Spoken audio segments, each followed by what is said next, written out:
Right. Okay. So that says on. So who wants to do a recap of what happened last time we played, which was 2 weeks ago, 3 weeks ago, a while ago? So, I think we start the session standing in front of a bunch of baddies and a big spinning orb of anti-magic. The party was split up a little bit. We had a group of a few. I forget exactly who was in there. It was Fraffin, Lida, Rurak, the snivelly wizard guy. What was he called again? Tidius, thank you. Snivelly wizard. Yeah, Matt and Finn, your paladin characters. I forget their names. Yep, them and them. And then Muir was all kind of on the other side, with like on the other side of the baddies, right beside the big orb. So after some horrible combat, what ended up happening was there was fog put down. People got really hurt. Rurak got knocked out, pretty much in a oneer, I think. And then someone on their side was going to cast a big mean spell. Lida counterspelled that, and then Fraffin flew in and grabbed Rurak. Lida healed him, and then Rurak did a word of recall once he regained consciousness and teleported himself, Fraffin, Lida, Morgan, Tidius, I think that's it, to Meriden, leaving behind Muir and the two other paladins, I think. You got Prius with you as well, I think. We got Prius. Yeah. One of the paladins ran in and died or something. That was Thea. Yeah, that was Thea. Okay. You guys did also have a Sir Rainford with you, kind of, but then he got somewhat lost in the chaos. Sort of partially because I forgot he was there. But there was various explosions happened, and for some reason he was no longer there anymore.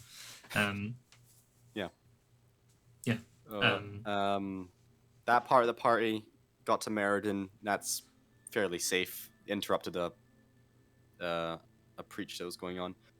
And then Muir had a skill challenge to try and escape this mechanical death time machine guy that was chasing after her, and after a very valiant effort, and just barely didn't make it.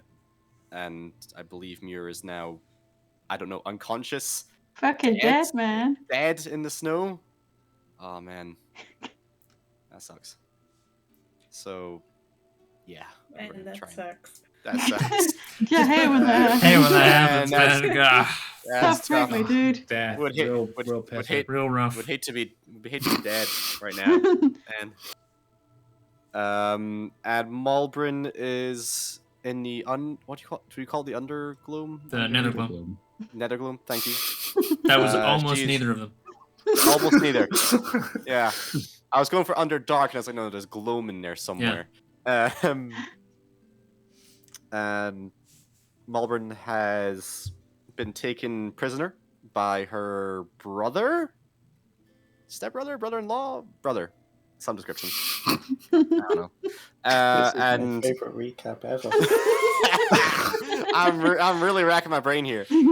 And she was taken to, I don't know, the queen of the city, some head of the city, and had to surrender all of her good gear.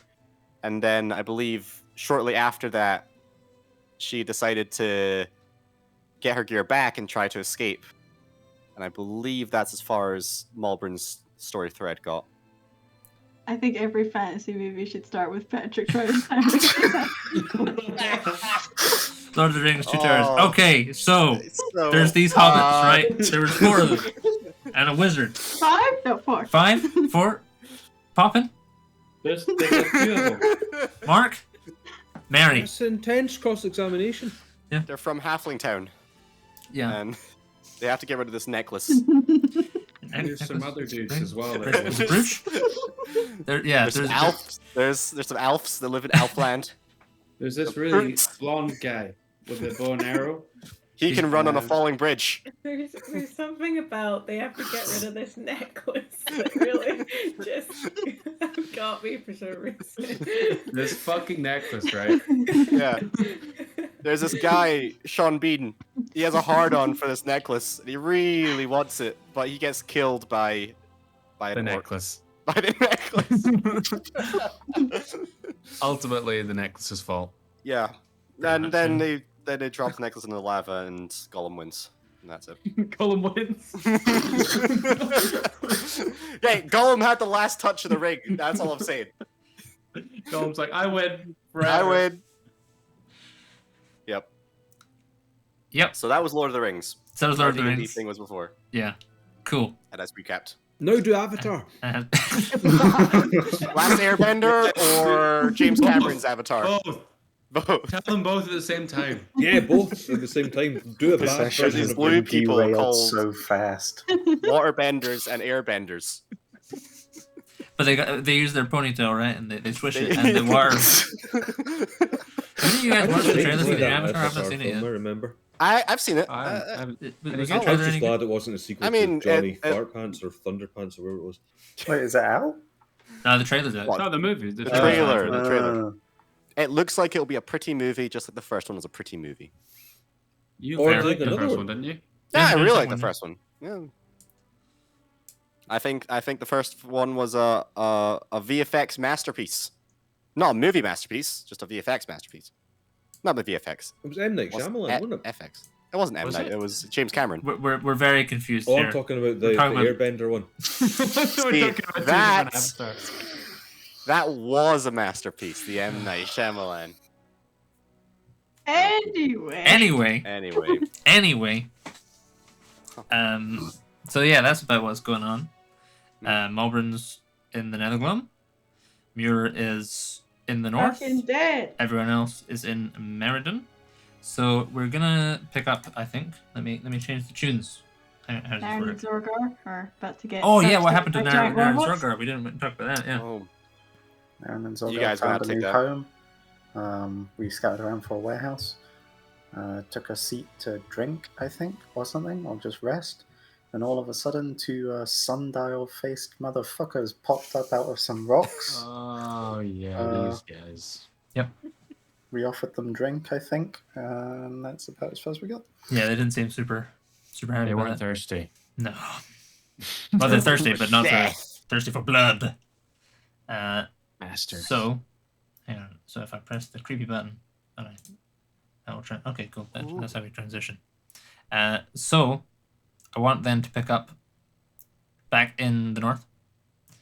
Ms. Kelly, you Hey. had climbed a tree, and this tick-tock clock motherfucker had kind of flapped his way up behind you and had cornered you and was about to leather you, and you leaped from the tree trying to get onto his back, and as you did so, he impaled you right through your guts, right? So, from your perspective, you leap forward and you feel this sensation of this sword blade lances through you, and you slide right up to the. It doesn't really have a hilt, so to speak. You slide it right to this thing's elbow, I suppose. And I think, if memory serves, you had 1 hit point when that happened, so you're not doing very well. And as you slide up to this thing's elbow, as this golden sword is thrust into you, time seems to sort of slow and stand still, and then it delivers another strike, or moves to deliver another strike with its shorter hand. And as it's about to impact with you, the rod in your arm begins to glow with dazzling, brilliant golden light, and then there's a kind of it sort of seems to repel this additional attack that it's swinging towards you, and then there's this flash, and all of a sudden you are in the air. You still have a sword inside you, but the elbow and the rest of the construct have disappeared, and you plummet down and impact in the snow. So you can suffer one death save failure for being stabbed, and then you can suffer another death save failure for impacting in the snow. Seems fair. So, you impact with the snow. You got 2 death save failures, and as you lie there, expiring, trying to kind of cling to life, you start getting these like flashes and glimpses in your mind, of scenes and images, and you see a woman with 3 eyes sat on a throne. Can you make a death save for me, please? You do not. Hold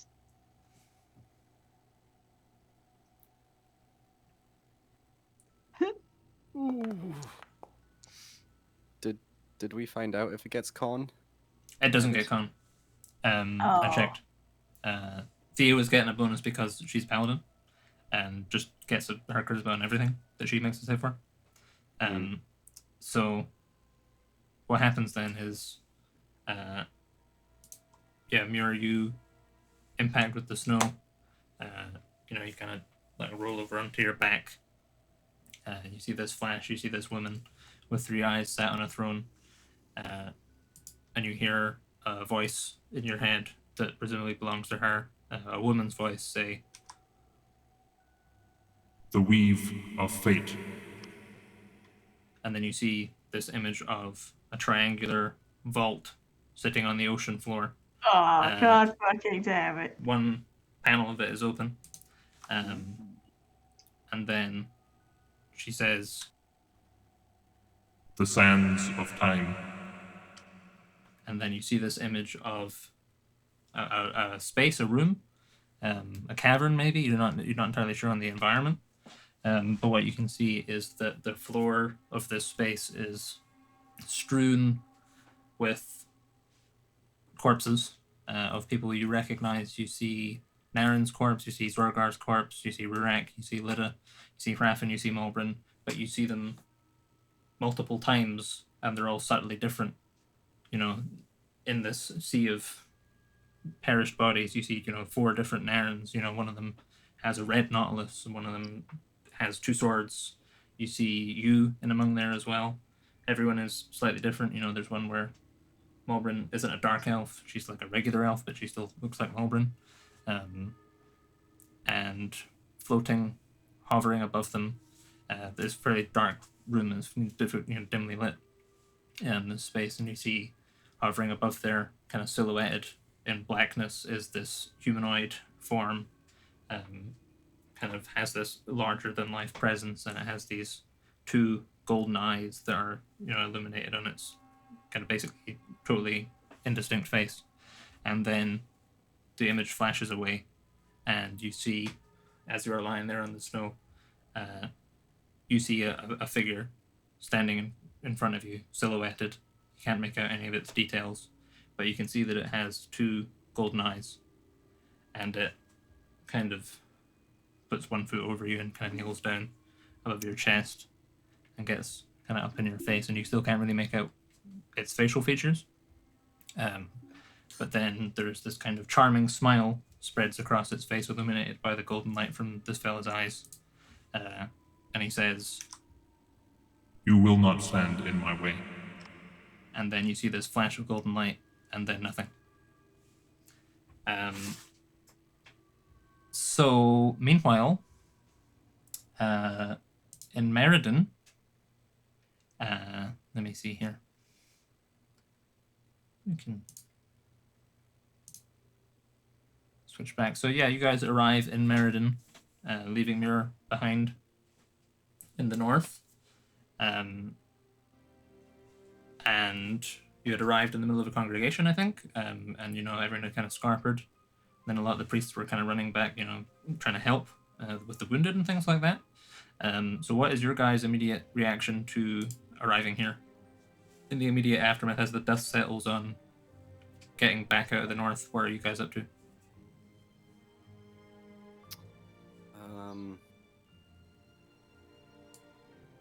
Rurik fell unconscious.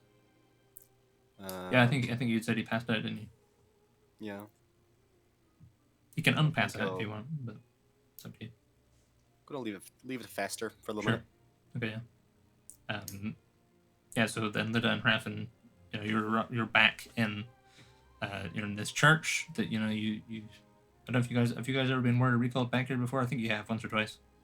I think I have. Yeah. So you like again you interrupt some priestly business, and Rurik has passed out on the floor. I think Lida, you had resuscitated Morgan, and Tidius is kind of pacing back and forth. There's priests rushing around with like bandages and things. Most of them are focused on tending to Rurik, but some of them, come and check out the knights and stuff. One of them kind of comes over to Tidius, and Tidius kind of waves him off. Continues pacing. What are you guys doing? Could help out with the healing. Did I say I was gonna go to the spire or something? Yeah, I believe you had stoned Animus, and Animus had been like, "Yeah, come to the spire. Let's have a chat."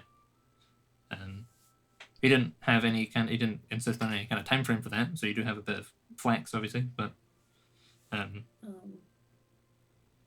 Okay, well, seeing everything happening here, and everyone's already like starting to heal up everyone else and everything, so I'm just gonna go over to Tidius and be like, I'm going to the spire to speak with Animus. Sure. You should probably come with.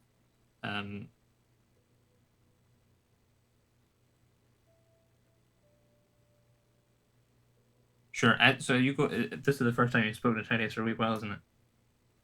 A little bit, yeah. A little bit, yeah. There was. I had a lot of like things I just said to him while we were in the middle of everything because he was like freaking out. Yeah. Sure. So as you kind of you walk over and you start your sentence, you're like, I'm going to this, and he kind of immediately is like, I told you, Stormer, I told you it wasn't our place to go, didn't I tell you? Fuck, I could have died. God. He freaks out a bit. He's like, and then he says, of all the wizards they could have sent, why'd they have to send such a fucking idiot? Excuse me. First of all, did you even get a scratch on you? It's not the People point. are dead.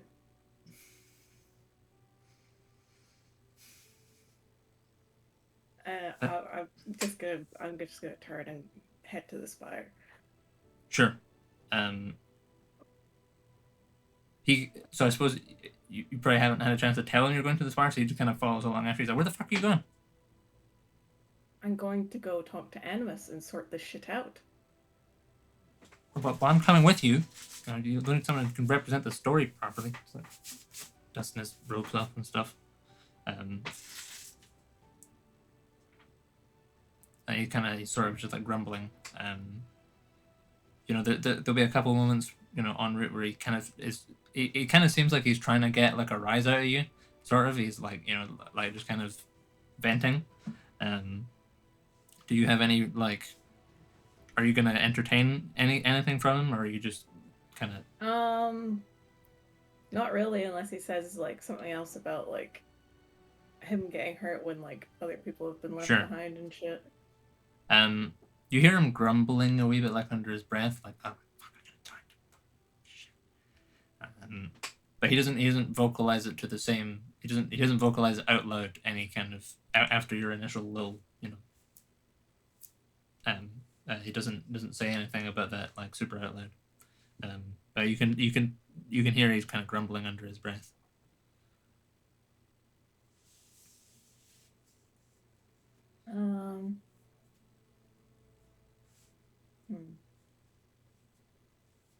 I probably just say to him like, could you stop grumbling and being annoying and maybe think of any sort of something useful to think about. You want me to be you?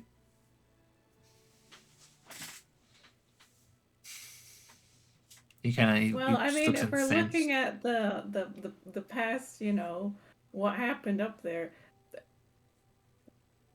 When it comes to being useful, you didn't really do much, and that's not really your fault because there was no way to do any magic or anything. But you know, Look, I mean, all I'm saying is I told you, I foresaw that this was going to be beyond our pay grade, and you were like, no, let's go up there, let's go rescue the knights from the. I told you it was not in our brief, it was not in our mission, and yet here we are. We could have died. we could have died. We didn't die, and we did save some people. Let's just go.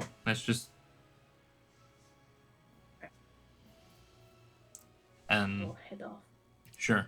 Kind of yeah. If this is still kind of in the church as you were kind of leaving, Prius kind of like sort of staggers over. He's like let it. We have to go back. You have to take us back. We can't leave them to die.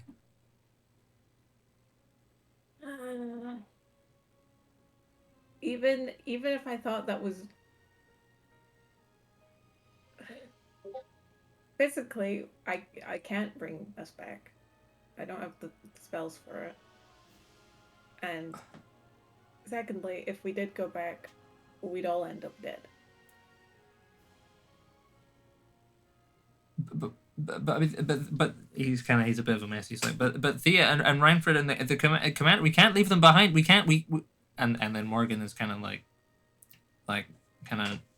grabs him by the shoulder and like, don't be you kind of can't hear what they're saying, but they start having a kind of a conversation.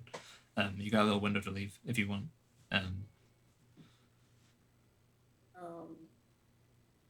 Yeah, I'll just go. Sure. Okay, so you're heading to the spire. Raffin, where are you up to? I think I'll stay. Are people still healing and doing that stuff? Because I can. Yeah, there's still priests who are kind of they're not doing any magic. They're just like bandaging people and stuff like that. But there's certainly Rurak's looking pretty rough. There's like 3 or 4 priests gathering him, kind of like. Unless I'm needed somewhere else, I think I'd stay and help out with Sure. Getting Rurak back on his feet and with anybody else. Sure. So are you casting any kind of spells or anything, or are you just like doing purely like first aid stuff? Yeah, that's what I'm wondering, because I know I've got medicine skills, so I would use them. Mm-hmm. How badly injured would I know? How badly injured is you saw him get run through by a sword. Yeah, because I could cast. I think I've got healing. I do have healing spells. I'm just trying to find out what they are. So there's nobody else cast a healing spell on him. No, they're just these are like low level, like kind of like prelates. All right, well, basically. In that case, I'm guessing like cure wounds, or is it cure wounds or healing word? Either or. Yeah, like, are we good? Is the plan for us to be there for a while? Don't know yet. But like long enough for a rest. Hopefully. Depends. Yeah, because that's what I'm thinking. Like, I'll just use because you would have a number of hit points. If I cast cure wounds at the highest level I can, which would be. No, don't do that. Don't do that. No, don't do that. I could do like 5th or 6th level then. And anything will do, really. Just whatever you have spare. So we catch the 5th level because I've got a couple of those slots. Okay. Sure. So that would be 5. Hold on. Yeah, it would be.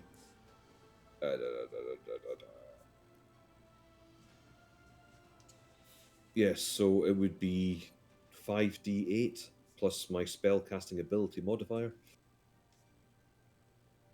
Which is, I can't see that. Oh, hold on, no.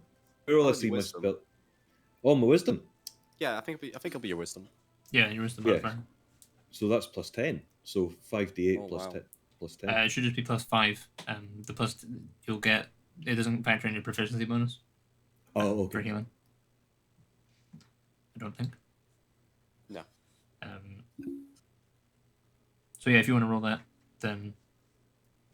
I roll it, or you roll it. You cast the spell. So. Okay.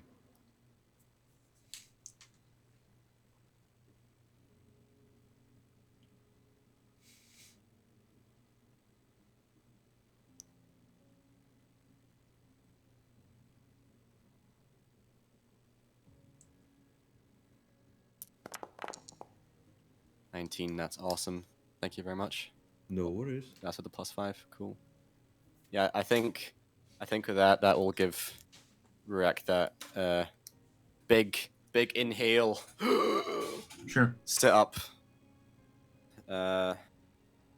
Yeah, he's back, I guess. Sure. Yeah. Yeah. So what I guess was Rex, right? So you kind of sit up and you kind of jolt back into life, and there's these 4 or 5 like kind of like low rent priests, like kind of like they're a little beyond like altar boys, but they're kind of they're obviously pretty scared by what's going on, and you see Raffin is kneeling over you. They've kind of backed off while he works his druid magics, and maybe feel like some, I don't know, some sort of feels like there's like vines kind of knitting your skin back together, I guess, maybe. Okay, Kind of similar sort of that's sensation, maybe. I'll put a hand on Raffin's shoulder and say thank you. Can I give him like more hit points by using medicine?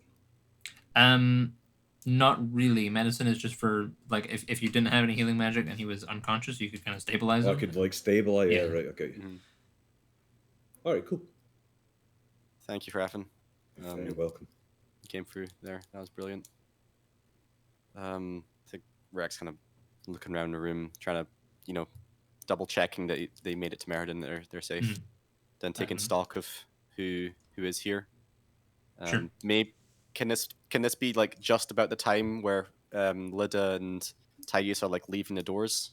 Yeah, maybe? Sure. Yeah, you can see Lida and Tidius at the far end of the room, and it's like they're sort of conversing with the one of the knights, but it's like they're a bit of a distance. It's kind of like one of those like sort of shouting conversations you have to have like across the road, kind of a distance. Mm-hmm. Okay. But yeah, you can see them, and certainly there'd be an opportunity to catch their eye if you want to chat with them or anything. No, it's fine. I can see them. They're safe. That's fine. I'll look around a bit more. Okay, Lida, Tidius, Raffin, Morgan. Was there someone else? Was there another? Yeah, there's Prius as well. Prius. Where's Muir? Raffin. Sorry, where's Muir? We couldn't get Muir, could we? No, we could not. Where is she? She's up there still, isn't she? Yeah. We could. Do you have anything? Can you? I'm wondering if I do. It was all kind of a flash. It's all kind of fast, and I wanted to for us all to go, but I think she was too far. I don't have the energy to go back. I don't have character. Did we today. not catch up with Muir and then? No, we didn't catch up with. You guys were separated. Yeah. She ended up getting impaled on a tree. Yes. She's probably like on the run right now. She's probably fighting for her life through the blizzards. If not, then only the worst. I'm wondering if there's some way of tracking her via the plants, but I think I would... Jake, I'd be right. I'd have to be there, wouldn't I, to use, like, talk to plants to find out if they... Yeah, okay. You don't have any teleports left, do you? How long's it been since we... Oh, we could... Because we haven't Daisy Highwayed today, have we? I don't think we have. I don't think so. Yeah, I could use. We could go back up there via the plant, network once you're healed up, and see if we can find her. How? We don't even know where she went. We don't even know. How close to the camp did you see a big tree that we could even go through?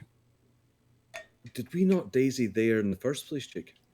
Oh, you guys, you went we flew there, didn't we, Arse? Yeah. I can't remember if that was the same days as the. So you may have actually used your slots for that. Oh. I don't remember. Do any of you guys remember? I can't remember. No, I think it was separate days, Jake. We stayed at night Sure. because Oh, you did we do- daisied yeah, to you had- Rel. Yeah, you were drinking. Yeah. Mhm.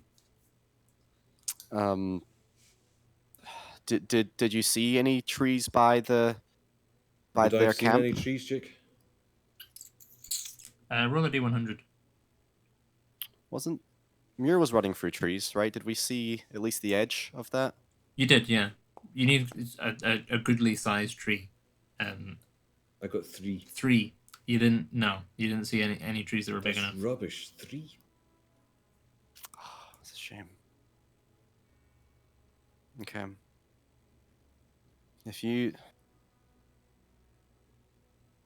I don't think we could do this today. Can I See, if we rest up, get healed up, and then batter back up there, I think we can't get up there any faster unless Lydia can get us up there faster. But she'll have used her teleport to get us back here. I think. Well, I use a teleport to No, get us you here. used the teleport. That's right. She, I don't know what teleport she has. Maybe she can. I think I just saw Yeah. her heading into town now. I don't. I maybe know she if she can't do it, then I can't do it today. It looks like, and you can't do it today. It looks No. like, unless we go up Daisy Highway somewhere closer, as close as I can get, and then like fly the rest of the way or whatever. I could do that. That might be the way to do it. Is it worth speaking to Lydia to see if, because Lydia, I'm not sure, but Lydia might be able to track. Maybe. I can use Scry. Okay. Jake, is there any sort of open to the public or open to priests like scrying devices here, or like a mirror or a orb or a something? There's probably a font of Or water well? in here. A Yeah. font of holy Okay. water for baptisms and stuff. I don't know if they baptize people, but there's probably it's a reasonable thing to have in a church. There's probably a font of holy water. If there's not one in here, any one of the priests, there's one a few rooms down. Like one of the priests comes over. He's like, "Do you need a font or something? There's a font just down the hall. I can take you there right now." Yes. Please take me there. All right, sir. Craffin. Yeah, I'll come too. Thank you. Sure. So as this priest kind of leads you out, who else is here? It's just really the other night, so the other people here, and they're both sitting there having a private conversation, like kind of like hushed within. They seem quite emotional and quite distressed, but they kind of as you're kind of walking down, they're like sitting on like one of the pews, and as you're kind of walking down the middle, led by this priest, they kind of both look up and they kind of make eye contact with you, Rick, and they kind of nod, sort of a thanks, or an acknowledgement certainly. I'll nod in a thanks because they were the ones that were helping. Sure. You weren't they? So no, return that. Sure. But yeah, this dude will lead you down the hall. So let us cut then to let's go to scale. See what's happening on scale. So Aaron and Zorgar and I suppose Zarzan as well. You guys are in this sculptor's workshop. Just playing cards or whatever you do, kicking back. And then you hear this kind of crunching sound, and you're like, that was a bit weird, but it seems like maybe a trick, or just the wind. And then you hear another crunch, and then suddenly, out of these two kind of sort of half-worked mounds of quarried stone that are in here, come these two golden constructs, which have bladed hands, and they are advancing towards you. So can I have initiative rolls? Hang on, I need to do the thing, don't I? So I need to drag. We need a Zorgar. We need an Aaron. We need a Zarzan. We need one of these guys. And we need one of these guys. And then I need to select all these guys. And I need to go. Ugh! And then you should now be able to give us a initiative roll, and we make this so that lighting unrestricted. Who's got the natty blue dice? It's not me. Mine are red. I don't know what colour my dice are. Someone had Throw a natty die, blue, find out. spangly ones.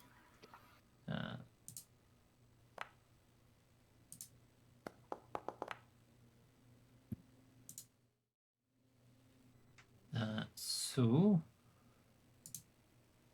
let me.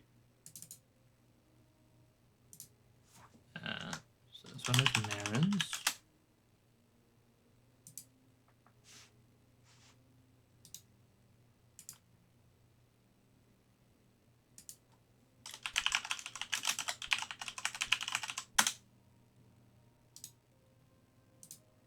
This one is Sorgar's. So, can everyone see all right? Is it working fine? Yeah, I can see. Yeah. So it's just a big room basically. There's there's a table and chairs in here. There's some work benches and stuff like that, but nothing that is really going to be relevant to our combat encounter, I don't think. But all the stuff that you could usually expect to find in something like a Mason's workshop is in here. So Naren's fella is going to go first, and he's going to go 1, 2, and 3 next to Naren. Uh-oh. And so what is your guys' immediate response to these dudes appearing out of these big stone brick things?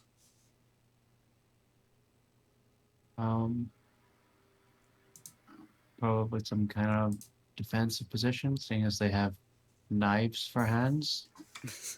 Naren is probably annoyed because spent all day looking for a hideout and it's immediately blown. Yeah, Sure. Zorgar's probably also kind of pissed. Okay. So yeah, these things advance. I should say also that those of you in Meriden, you can still hear this kind of ticking sound in the back of your head, with no obvious source to it, but you can kind of hear it's there. You maybe notice it now that the immediate aftermath is now where you can kind of, as you're going about your new business, you kind of hear this ticking sound in your head. So. That better change to the combat tunes.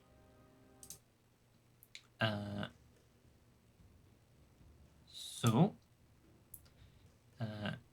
just gonna attack Naren with this one. Yeah. Ugh. He's gonna crit you. Fuck, that was loud Oh. tunes. Ooh, no. Mate, that you gotta turn down the playlist, not just the music. Yeah, I gotta do the playlist. Yeah. I've been doing each song individually. That's what I was doing. Mistake. Uh, You want to do the playlist slider. Did that? Take that. Oh, sorry, I did. Right. Okay. Okay. So you should be taking 19 total from that first attack.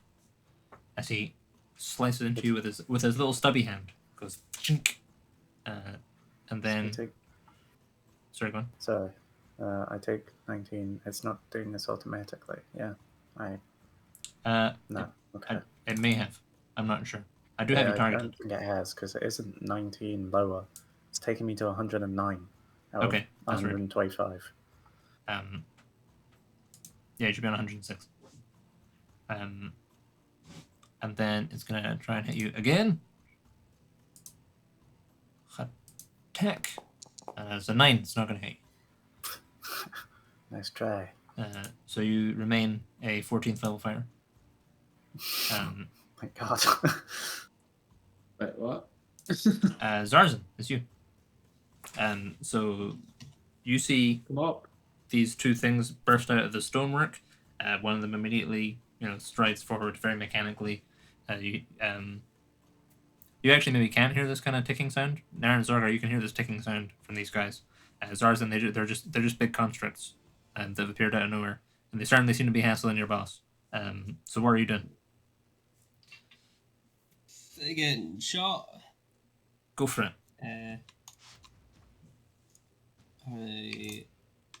I've forgotten how to target. Can't seem to target. If you click on them and then right click and then there's like a little concentric circles. I have to double right click. Double right click. Yeah, that's right. that was it. Alright, I'm gonna shoot him. Go for it.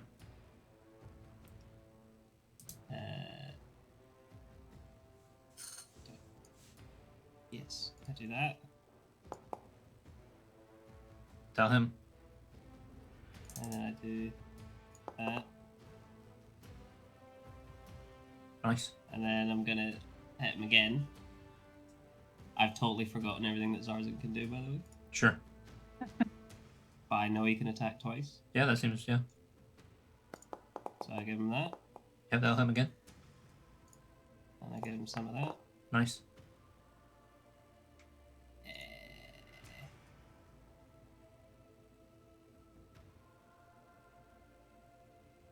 And then I might just... how do I move? You should be able to just drag him. Cannot drag him. You can drag him. Is that where you want to go?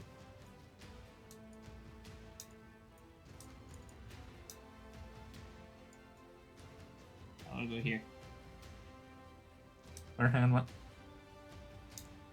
I can't move him. Okay, where do you want to... where have you gone? I can't see your... I'm on Cursor. Spludies. So on my screen, you're hovering over where he is now. And my screen, he's next to Zorgar. Same Yeah, for but me. your cursor, I think Jake's on Yeah. about. We can see your name hovering next to. Yeah, and that's 3 squares to the left. Oh, not on my screen. My screen, your cursor is just on him, which is next to me. Mm-hmm. Oh, that's weird. Okay. I do not know what to tell you. 3 squares Is to your the left. cursor here? I don't know where here is, because here... Okay, I pinged. He just Did put a no little one see ping. ping? No, I you saw your didn't. ping. I saw your I see ping. that. I see that. Jake, I'll have refresh. you made Zarzan blind? What's going on? I think the game has realised you're from London and is Should be. penalising you. Maybe. That Excuse me. London. Your internet's too fast. You must add artificial delay. Damn right. I just tried to refresh, and it's refreshing. There, Okay. Oh, I'm where I'm where I wanted to be. Hey, there we go. Sure. Okay. Yeah, I want to fuck off here. Okay. Anything else on your turn? Maybe. I don't know what I can do. Sure. I don't think so. Okay. Well, if you change your mind, I can come back to you. So then, the other guy is gonna go, BAM! next to Zarzan Zorgalar. still hasn't moved on my screen. Oh, that's weird. Yeah, Zarzan's still in the same place. Jake, I think the server is kaput. Maybe. Can anyone? So everyone else, those of you that are not in this combat, what can you guys see? I refreshed and it made it better. Okay. You're I can see stationary. some. I can see Matt wobbling around. Yeah. Yeah. I'm refreshing. Oh, I'm I can see stationary. I'm Niles stationary. wobbling around, and now somebody else. It's Patrick. That's me on the left. See two C's: a Zarzan, a Zorgar, and an Aaron. He's moved now that I've refreshed. Okay. Okay, I need to refresh that. Matt says 0 feet, but I thought it said oofed for a second. Oofed. Oofed. F5 is always the answer. Yeah. You know. I also hate it when that's the answer. Okay, so this guy's going to attack Zorgar, but he's going to attack him with his long hand first. Does a 19 hit you right now, Zorgar?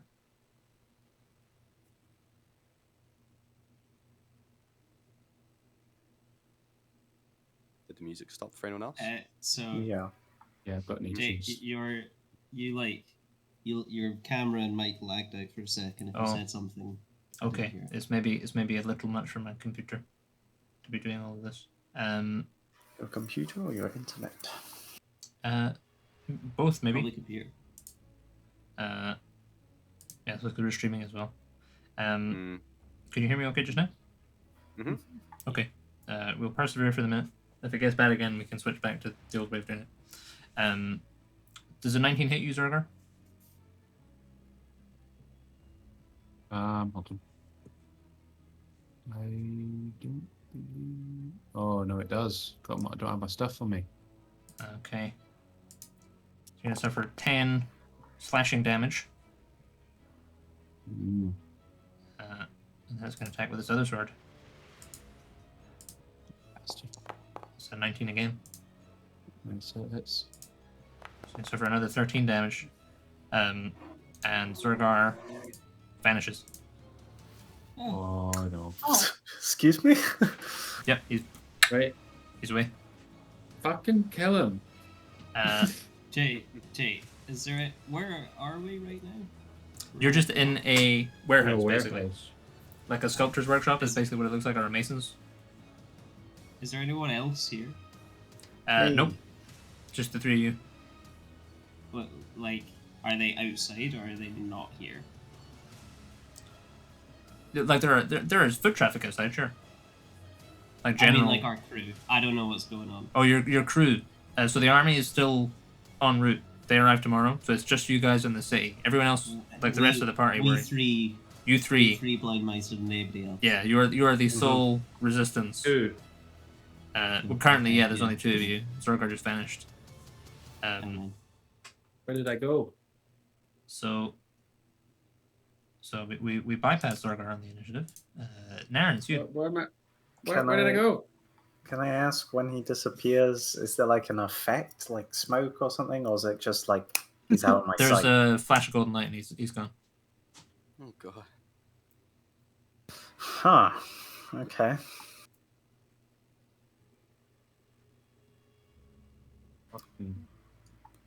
That shit keeps happening to me. Gotta stop that, man. I don't suppose these guys emerged from their rock about a minute ago. No, They it took was their time like to engage. 5 or 10 seconds ago. Damn. Okay. I I'll haven't go been able to for... participate in like the last 3 combats.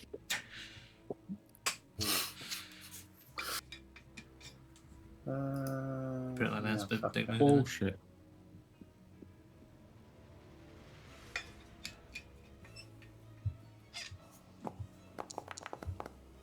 $27 to hit. Yeah, that'll hit him. Fucker.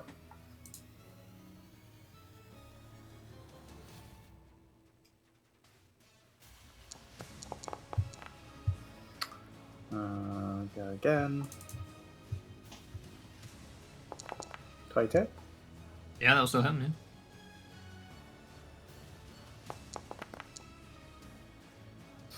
And then Reoricent.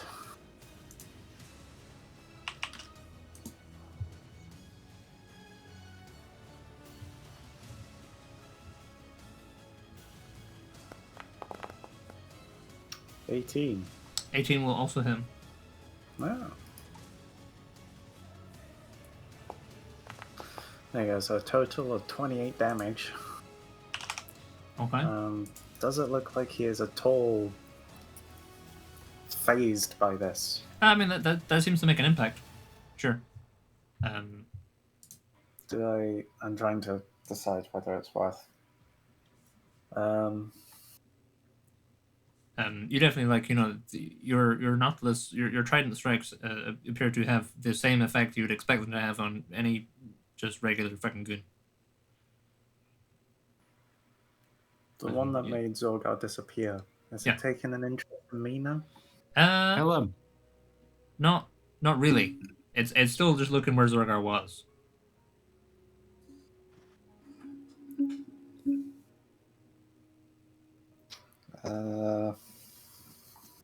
I'm gone. I don't really want to stick around to disappear. Get him going though. Kill him. Fuck him up. Avenge me, brother. Shut up!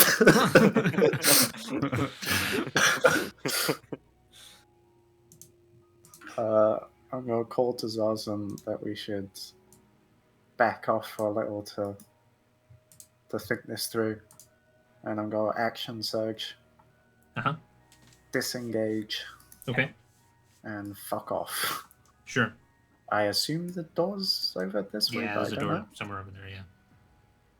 3, 4, 5, 6. I don't know which way I'm going outside this door. That way, I guess. Yeah, that's fine, yeah. Just hanging on draw we. Maybe running There's a path that towards kinda goes the original hideout. That's kind of the direction of the alley there. Okay, so Naren likes it. Anything else on your turn, Naren? No. Okay.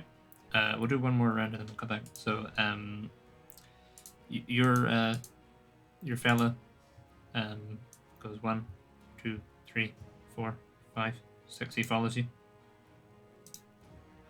Motherfucker. What a wee bitch. Kill him.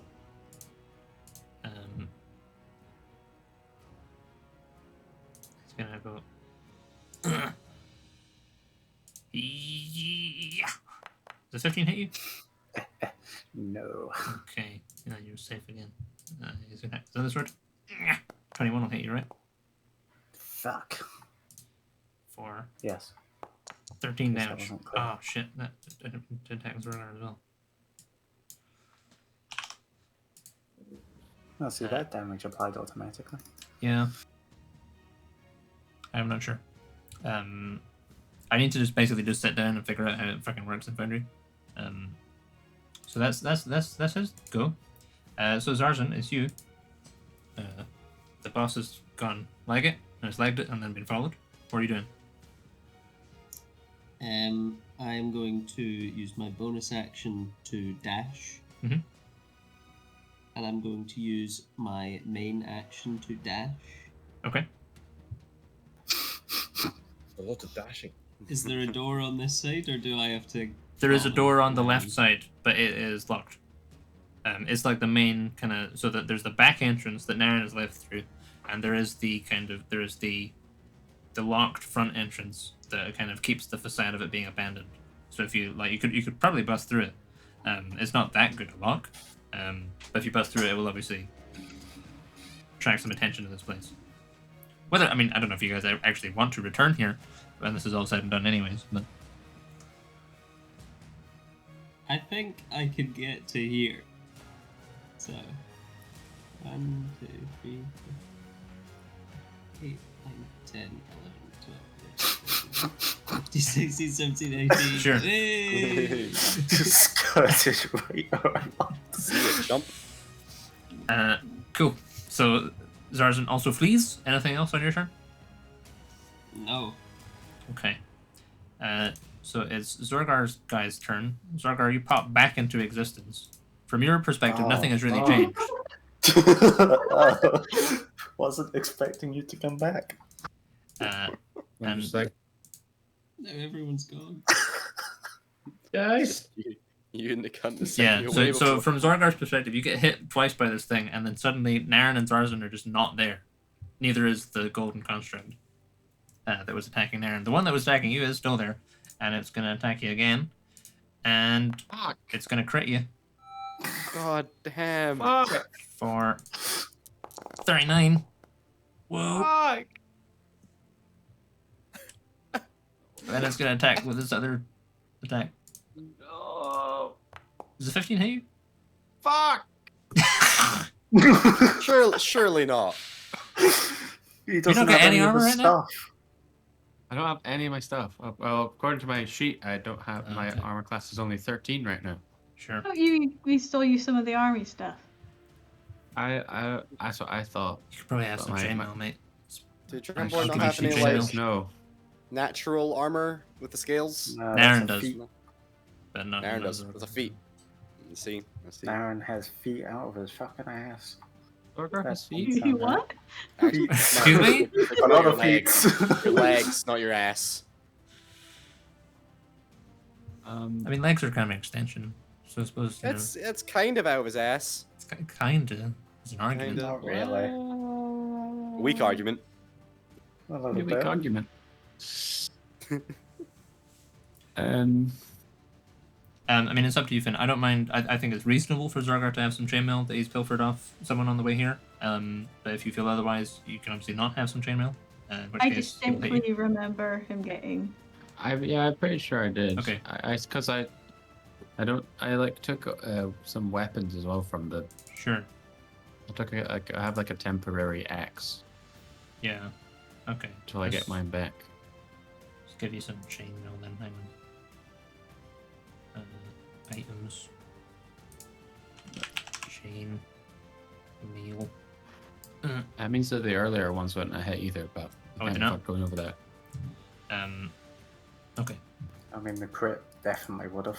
Yeah, Mhm. yeah, Crit you would still have get crit, hit, which yeah. knows that. So yeah, he delivers this massive strike, just cuts through your chainmail, and then he goes for another one, and you know, as this thing comes down to you, you feel sort of almost like you know, like you feel some like memories almost wick away, as if you're kind of going back to a younger Zorgar's point of view, and then you manage to kind of dodge out of the way of it, and then those memories come back, and you feel fine. And it is then your turn. Right. I'm going to fuck this man up. Go for it.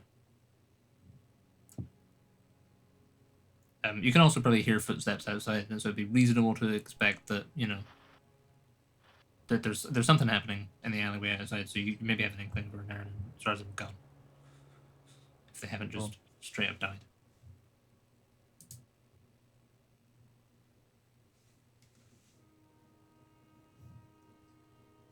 I'm going to use Divine Smite. Sure. At 3rd level. Okay.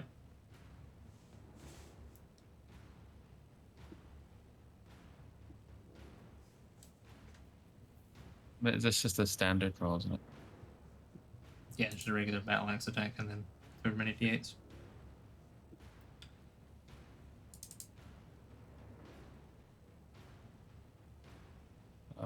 It's giving me the option for damage or other formula.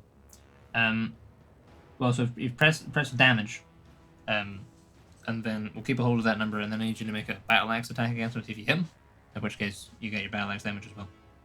Otherwise, you get nothing. I'm also gonna make my axe catch fire. Sure, yeah. What do I get for that? Another d8. D8.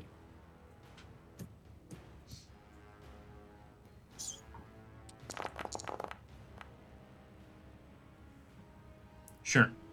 Okay, so give us a. Oh, hang on, you can't make your axe catch fire. You haven't got an axe.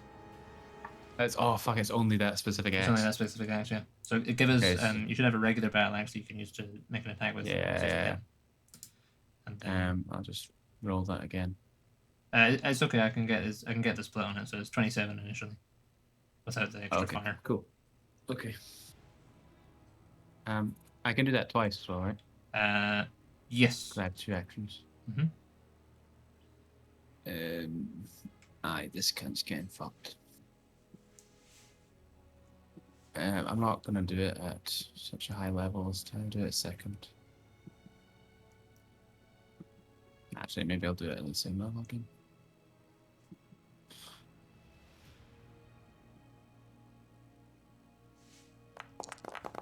Okay, that wasn't as good. Sure. Okay, so give us 2 battle axe attacks. And we'll see if you hit him with those schmites. Battle axe. What am I doing? Attack roll. Yeah. Okay, normal. Okay, yeah, that'll hit him.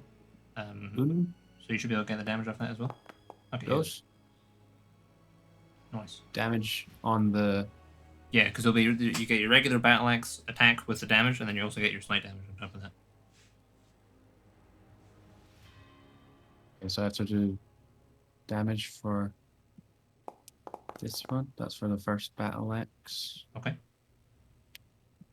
Second battle axe. Cool. So it's 26 plus That's 14. divine smite damage as well. No, we've got that already. So it's Oh, okay. 26 plus 14 for the second smite.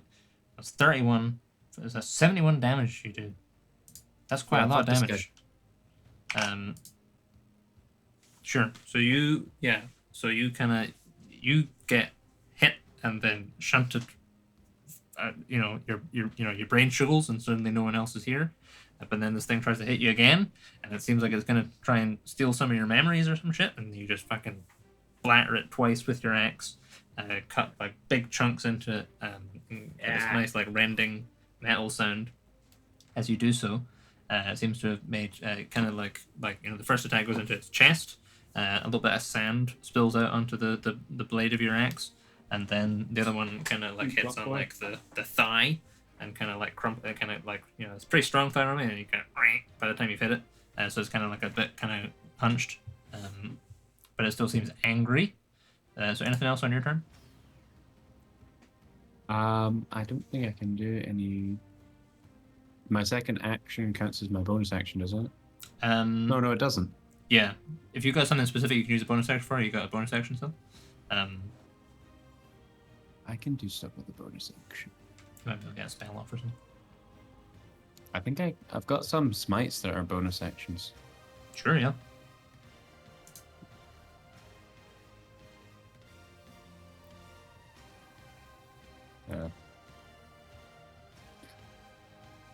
Okay.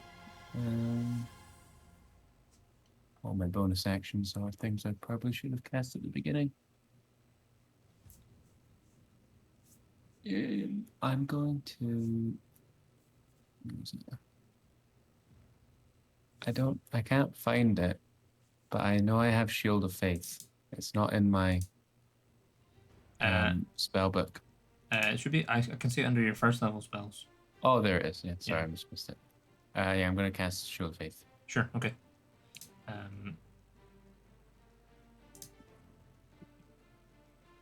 Sure. So you just keep track that you've got 2 more of them of your armor class as you have. Cool. So Naren, it's you. Right. I don't suppose I can. There's any window I can see Zorgar's back. There's maybe not a window, but you can definitely there was just that other construct in there, and then all of a sudden you hear this. You've heard Zorgar smite shit before. Zorgar, I don't know if Zorgar maybe if it has a vocalization that maybe happens when he hits something really hard. There's probably some kind of involuntary. Yeah, you can probably hear that there is some conflict inside suggesting that Zorgar has suddenly come back, and has just wasted that guy. Right. Change your plans, Zazen. Gonna try for let's go for a wee kiting maneuver. I'm gonna run in circles around the building while you shoot them. I'm going to use my evasive footwork maneuver.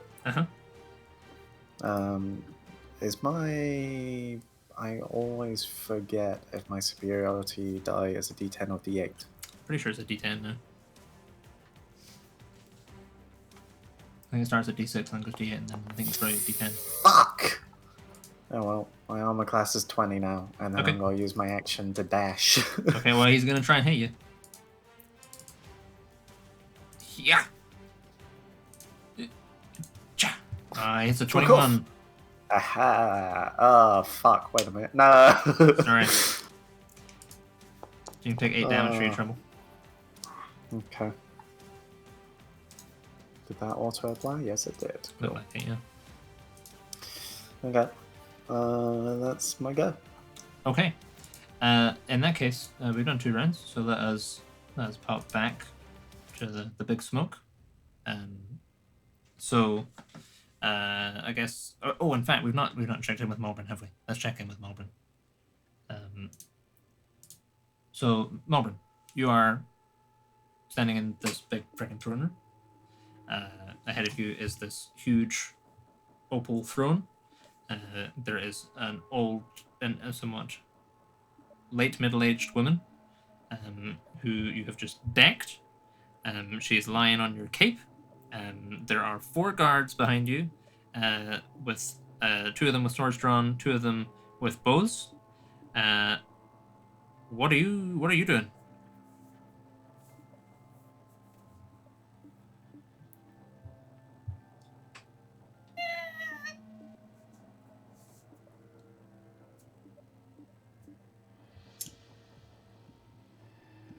My plan hasn't really worked.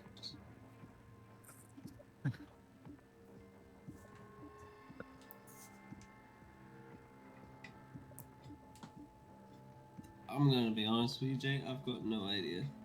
Should I come back to you? You'll come back to me, and I will still not have a clue. I've had 3 weeks to think of this. Okay. We're at a bit of an impasse then. Yeah.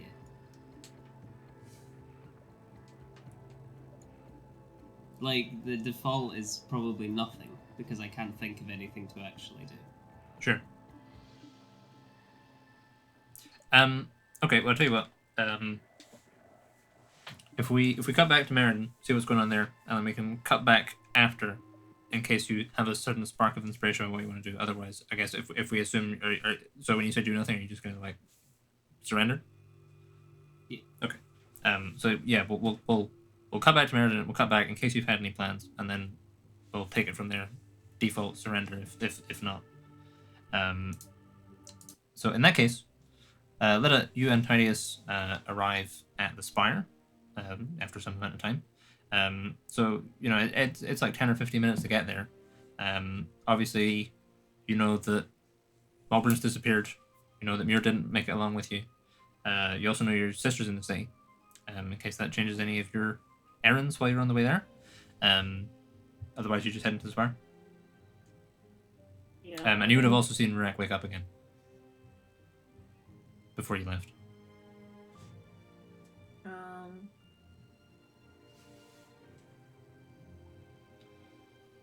If I'd seen Rek wake up, I probably would have gone over to him before I left.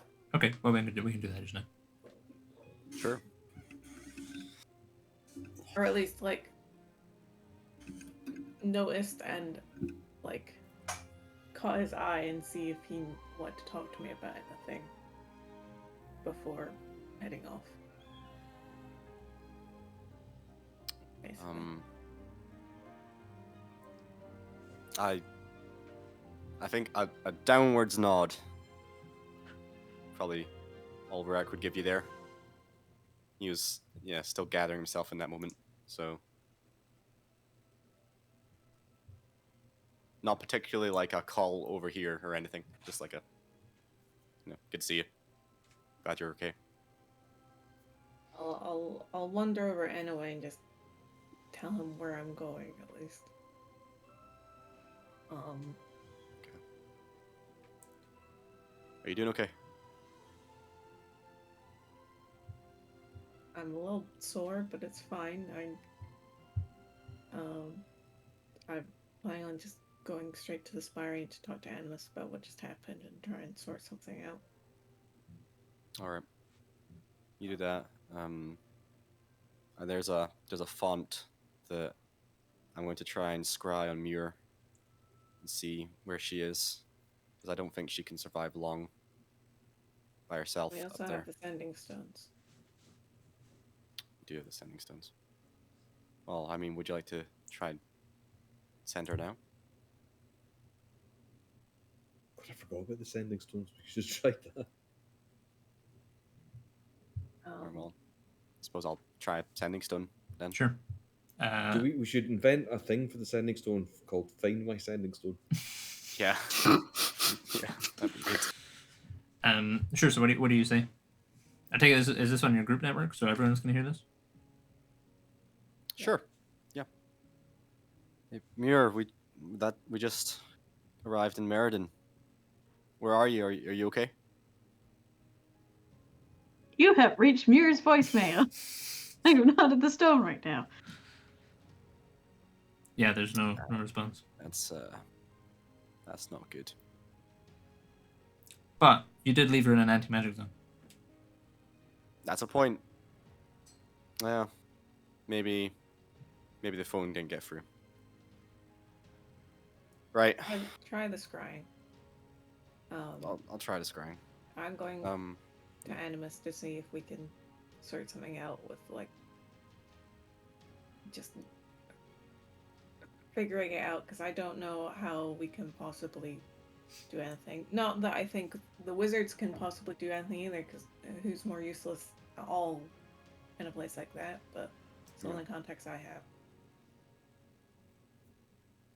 Okay.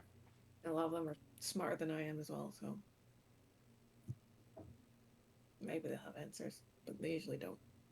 Try and find us some help. Yep. If you can find someone that can teleport us to Muir, that would really be a big help here. Yeah. I think I can actually teleport us back. Can? But Today? there's no... I think so. but there wouldn't the accuracy of where I can get us as well with the anti-magic zone. I don't know what would happen. If you can get us back up to the ridge, the one before we dropped down, where we were scouting originally. If you can get us back there, I think that I can call Greybeak and maybe he can help us. Because I left Greybeak with Muir. Okay, do we still hear ticking? Very slightly at the back of your head, yeah. Like it's maybe not super noticeable. Like it's maybe like it could kind of be mistaken for like a clock somewhere in the church ticking in in the next room or something. But you do definitely still hear the kind of ticking sensation.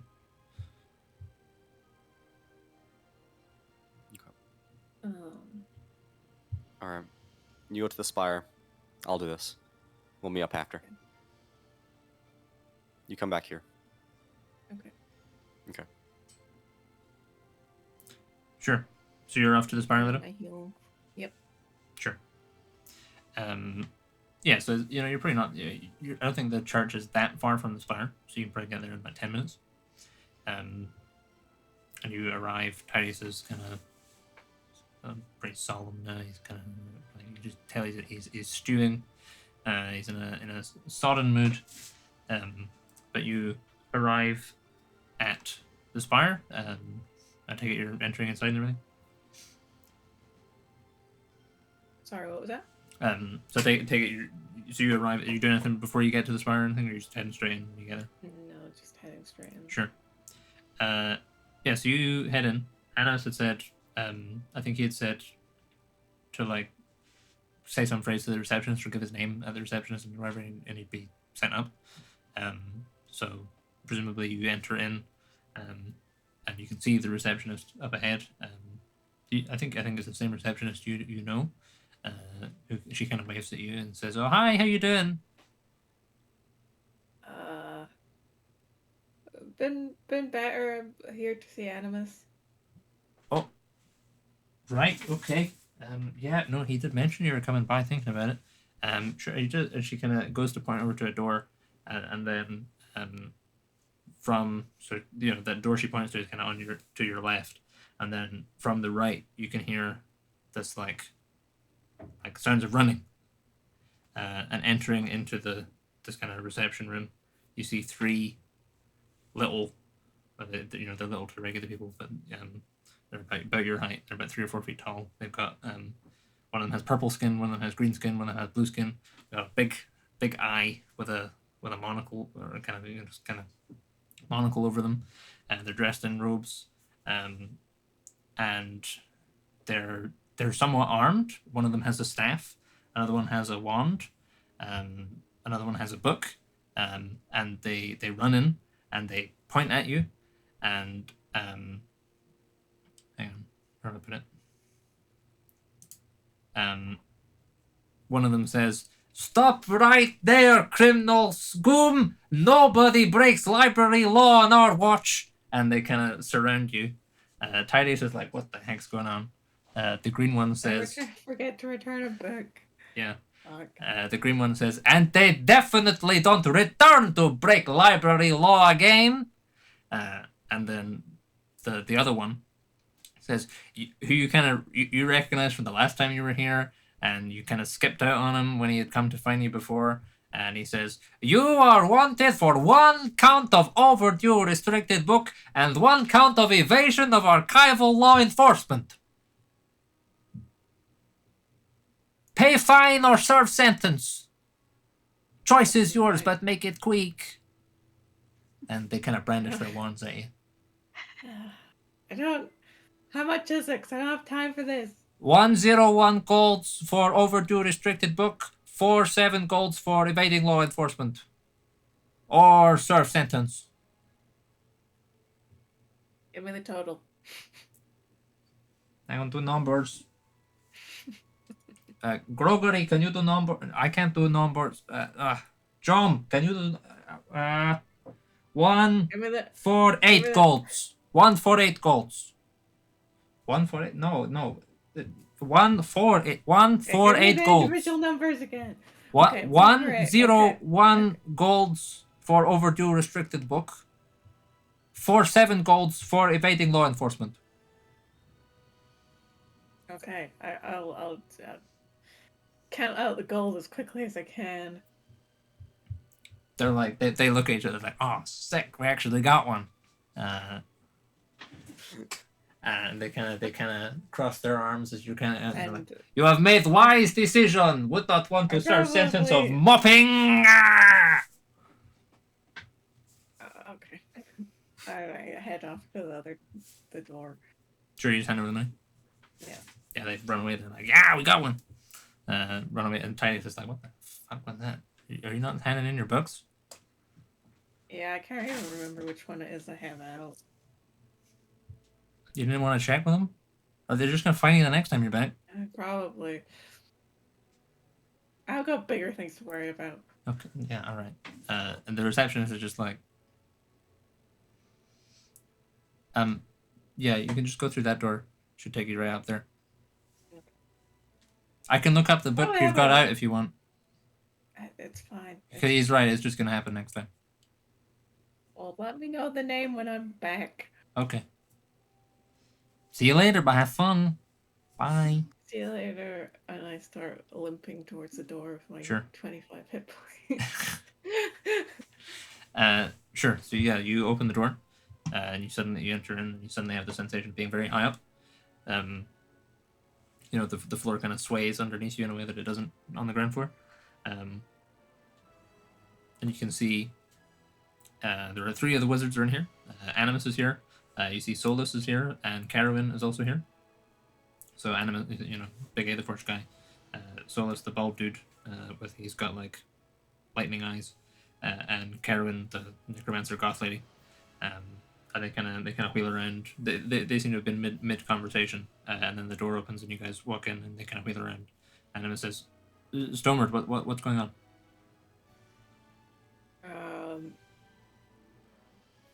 Do I start with the big anti-magic field or the clock faces that are trying to kill all of my party members? Further back.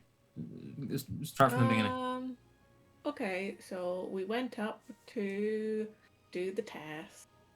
And I brought my party members up to help some of them, and we wind walked to the place, and we found 2 of the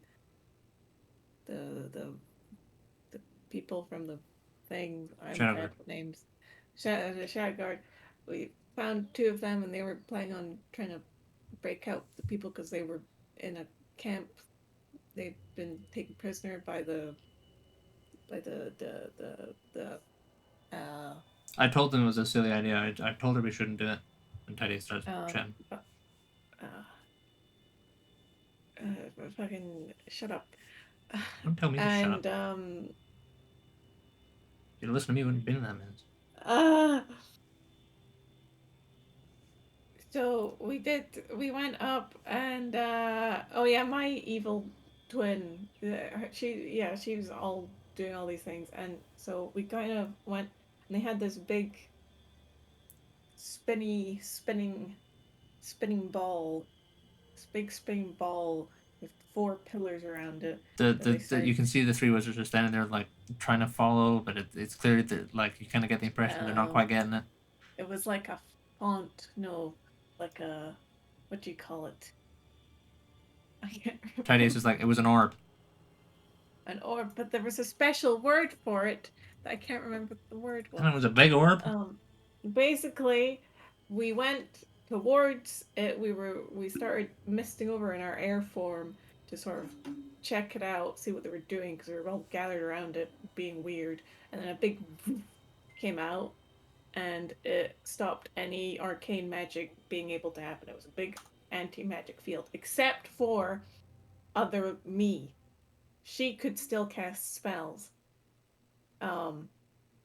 So we were kind of fucked straight away. And we kind of got thrown into everything. And so we tried to get some of the Shadow Guard out, but then they found out where we were, and then we ended up having to go up the big spinny anti-magic orb because one of our party members was there, and once we got there, the 4 big statues surrounding the orb crumbled and turned into big fuck off clock face time and the hour and the minute hands, and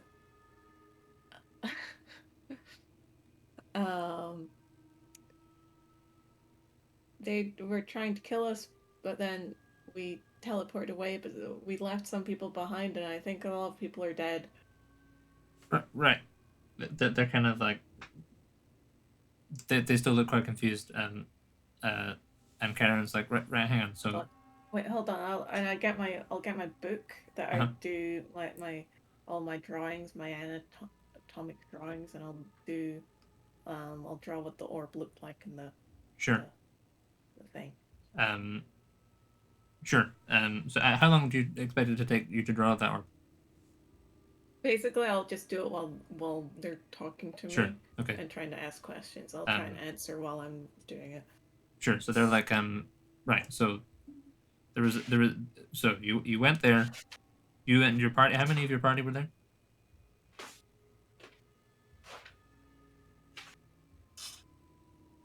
5? 5. Right. Okay. So not all of you. No, 2 of us didn't go. Okay. And did all 5 come back? Are all 5 in the city? No, 3. 3. What happened to the other 2? One got banished. The other one wasn't there in the vicinity for the teleport and is still up there. Right. Okay. And she might be dead. Right. Okay. So you went up there with your party, and then you got to, where did this happen?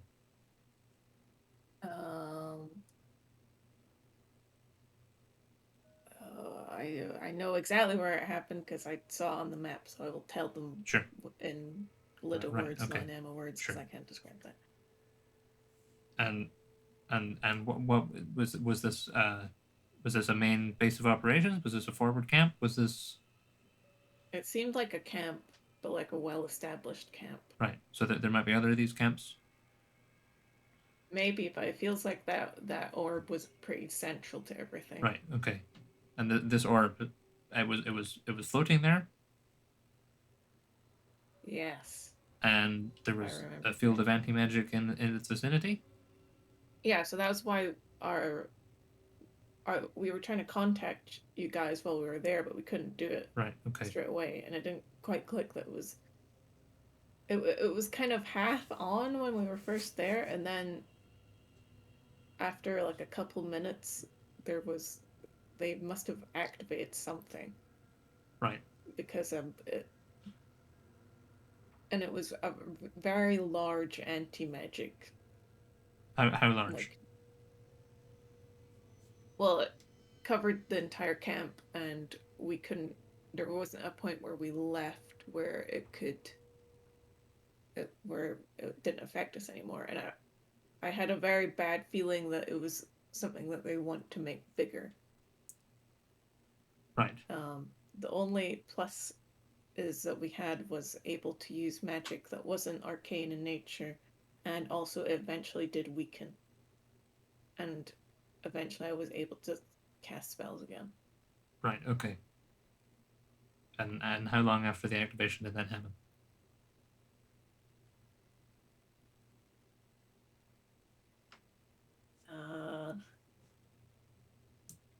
I feel like it took a while, but it also was kind of a whirlwind, so I don't really know. And also I think something happened to the actual orb itself. I'm not sure. Okay. Right. And the Shadow Guard, how many what was their status when you arrived? All of them but 2 were imprisoned in different tents and camps. Right. Is that still the case? I think a lot of them still are. We managed to get 2 out. 2. Are those the 2 that were there initially? No. Right. One of them ran in when we were once we charged to the orb, and I'm pretty sure she died, or at least got knocked unconscious fairly instantly. By what? I can't remember what it was that did it. If it was one of the. It's just a big fella. Who was that though? Give us a history check. This is a problem when I'm trying to remember stuff Yeah. from fucking weeks ago. 12. 12. Yeah, so to you it kind of it certainly it would line up with that dude being the betrayer fella that the Red Order are trying to bring back. That's what I thought. Yeah. Okay. You can't say for sure because he doesn't, I presumably you've done some amount of reading on the subject and trying to get a grasp on who that fella is before now, and he doesn't quite match up. He was a bit of a regular looking guy, other than being like roided out. Whereas in the illustrations and stuff, he looks a lot more like black plate armor, evil kind of a thing. Okay, so my instincts tell me that it's the betrayer dude, but he's not quite as gassed up as what all the stories say. Like, there was no plate or anything like that. He just kind of looked. I guess that was probably what would happen if you got revivified like that. You would go back to a more natural state, and if you didn't have all your shit. But I'm not sure. Right, so he was there. Who else was there? The evil me. The dude that betrayed the Shadow Guard. And there was a couple other people that Emma can't remember. Sure. All right. Tell us about these constructs then. What happened with them? There was. How many of them was there? Was there enough for each member of my party, or is it? There was 4 of them. There's 4. Okay. So there was enough for all of you guys once Malbryn was no longer there. Okay. Okay, so there was 4 of them, and they had a sundial for a face. And was it obvious to me that when they attacked Rurek that he got less powerful, or he damaged? Not really. Like he didn't have any of his beard shrinking or whatever. Like his beard is maybe slightly less grey than it was, but it's maybe I don't know if that would be something that Lita would have totally clocked, given all the chaos that had ensued. Okay.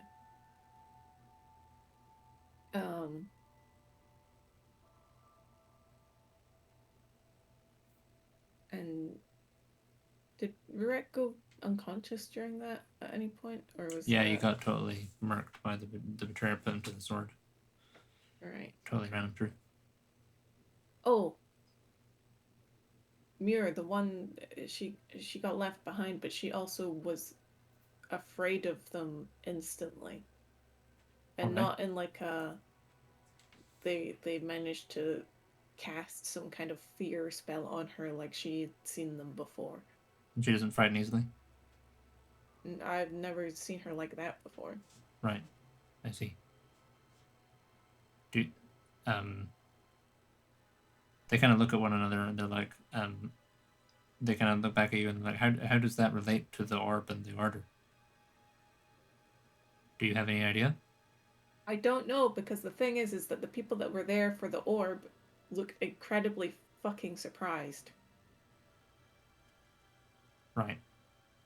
Like it's a weird coincidence, but how can that be a coincidence? Not sure. And also they seem to come purposely after myself and my party members. They did not go after anyone else. Right. So it wasn't a case of didn't seem to be in the order's service or employ or anything. I don't think so, because they didn't go for any of the Shadow Guard people, and because of the Red Order just didn't seem to didn't even know about them. Did they say anything? Did we hear them say things? I feel like they said something about something to do with time and order or something. The constructs didn't say anything, no. Okay.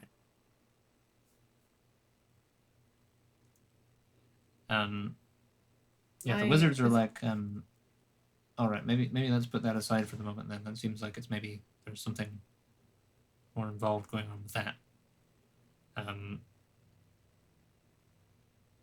So this orb, can you this was an army camp?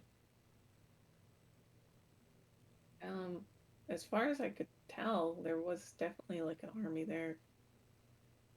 How strong was do you have any idea of numbers? Mobilization? Did I have any sort of... I got to go around probably more than most people did in the camp, but... Yeah. You maybe don't have a good idea of numbers, but you're it's a pretty significant force. But I have more of a just a general scale of the camp from when we were on the ridge and everything. Yeah, it's it's maybe a mile in diameter of tents and stuff. Maybe a little more than that. It's pretty big. Oh, have we lost someone? Matt. Oh no. Yeah, it's maybe a mile across. In a kind of a sort of a fairly organic, free form sprawl outward, so it's pretty even. Did it look like the kind of army that could invade a town or a city? You're yeah, you could it's a good chunk bigger than Naren and Zorgar's army. It's 2, 3, 4 times as big maybe. Okay. And Naren and Zorgar's, you're yeah, they could, that army would be big enough to take on a city, so definitely could. You could see it being, could totally give Rel keep a money run for his money or something. It's probably the most soldiers you've ever seen in one place, or most army folk. I will reiterate that. Sure. Pretty big deal. Sure. By this point, you probably finished your drawing of the orb as well. Shove it across to them, or just show it to them. I don't know if there's a desk. Yeah, that'd be a desk or something.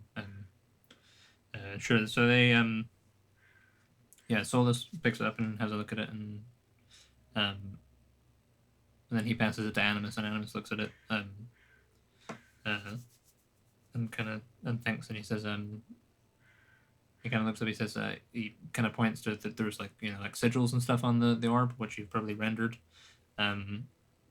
to some degree or other, and he kind of points them and he says that looks like Astron script,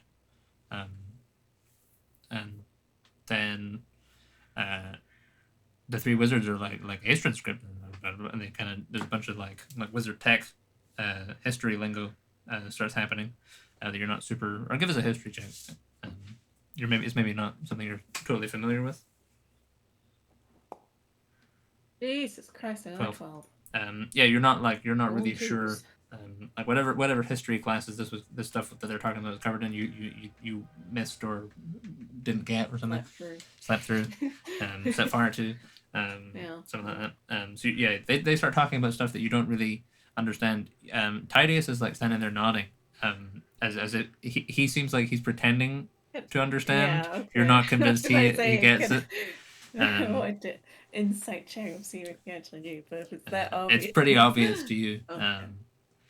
and they're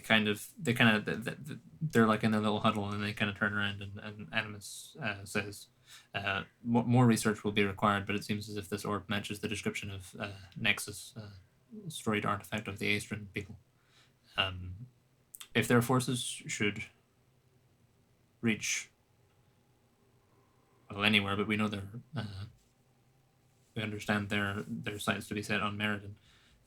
If their forces should reach the city with such a relic at their disposal, the results would be catastrophic. We cannot protect the city without access to the arcane, nor can the aid of our soldiery that be rendered inoperable. And Karen's like, well, so would you. And he's like, well, I think he's not kind of back and forth. He kind of brushes that off. And then he says, we shall. It would be interesting to do a bit more research on these golden constructs and their provenance. With regards to the Order, the Spire's resources will be of little use given the artifacts at their disposal, as I'm sure you can appreciate, and Imperial forces are not in a position to be marshaled against them with the ongoing Civil War effort. This is not the first encounter you and your companions have had with this Order, is it? Yep. You've certainly proved yourselves capable, if unorthodox in your methods. I'm afraid to say there may be no one else we can entrust with standing against this threat proactively. Well, if that's the case, then you better help me out with these fucking gold fuckers, because right now, as far as I know, one of us is dead, one of us has been banished somewhere. Who fucking knows where? I don't know what's happening on scale, and I still hear a ticking in my head. Like a ticking? Like a clock. They kind of look at one another, and so this is like kind of makes a gesture, and then he kind of vanishes out as he does like a step and then disappears and phases out of wherever room this is, and seems to go somewhere else. Animus says, yes, of course, whatever help this Spire can offer will be at your disposal, of course.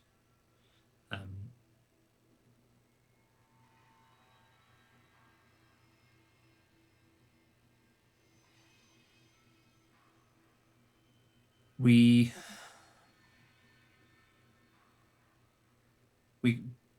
may not be able to.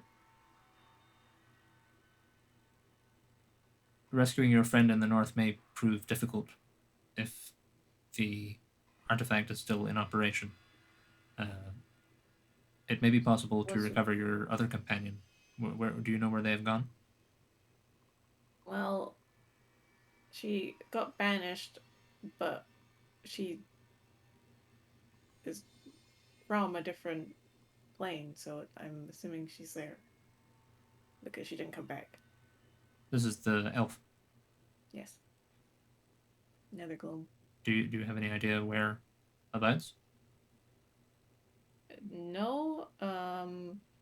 Or do you have any method of ascertaining whereabouts? I could sending her, but that might fail because she's on the right plane of existence. But I can try it, right? Is like got a chance to work and a chance not to work? Or Yeah, it's the odds are that it works. It's like a 5% chance it doesn't. I will do that right now. Sure. Where are you gonna say it, Malbryn? Malbryn is lit up. Where are you? We need to get you out of wherever you are. Things have gone disastrously. Yeah, if you have very specific coordinates, that would be great. Go on. Can I just ask what is the place? Is it Muir and Malbryn? Muir and Malbryn is the city you're in, yeah. That's maybe a good point to cut back to Malbryn. So Malbryn, you're standing there on the throne, and you know, while all of this is going on, you get this message in your head from Linda. How do you respond? Hmm.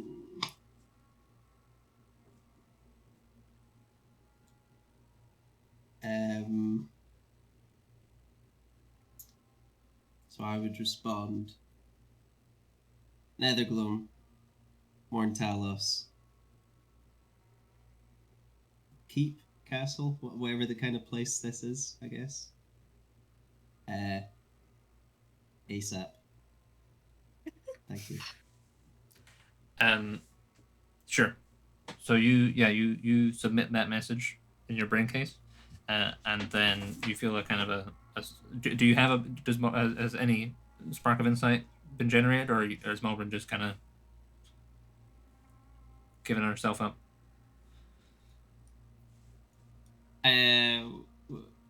No. Fuck all.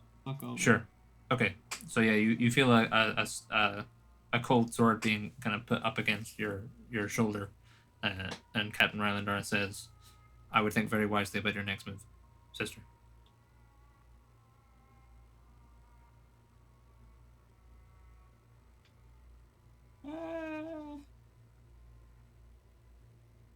All right.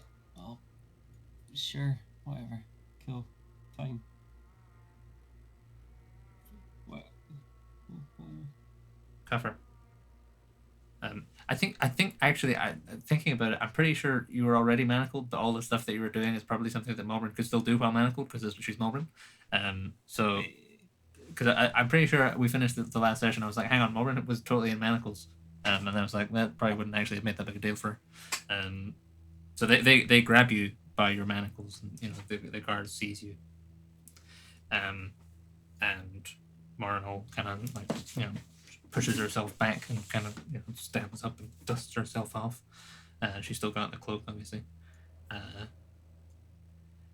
and she says, "Take this filthy sunlighter away," and they kind of nod and they process you out, and they're basically just going to take you to a jail cell somewhere. Are you just kind of going along with that, or are you looking for any outs or anything like that?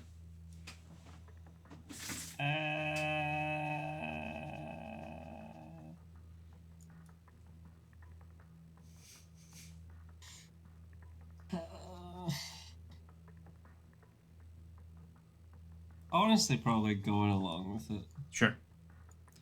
Yeah. Okay. So they process you. They take you down into the barracks, and through into the prisons.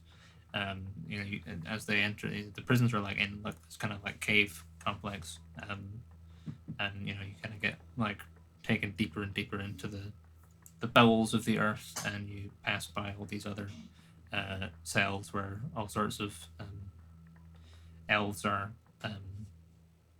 languishing. You've seen a couple of prisons in your time as an adventurer. This is definitely the nastiest one. Like all of the prisoners, like there are some that are just like manacled up to the wall. Other ones, they've most of them have open wounds and things like that. There's a variety of torture implements around the place. It's certainly not a very spicy place to be, but they proceed you down and find an empty cell. They probably confiscate your stuff more rigorously this time. Is there anything you're particularly trying to hide?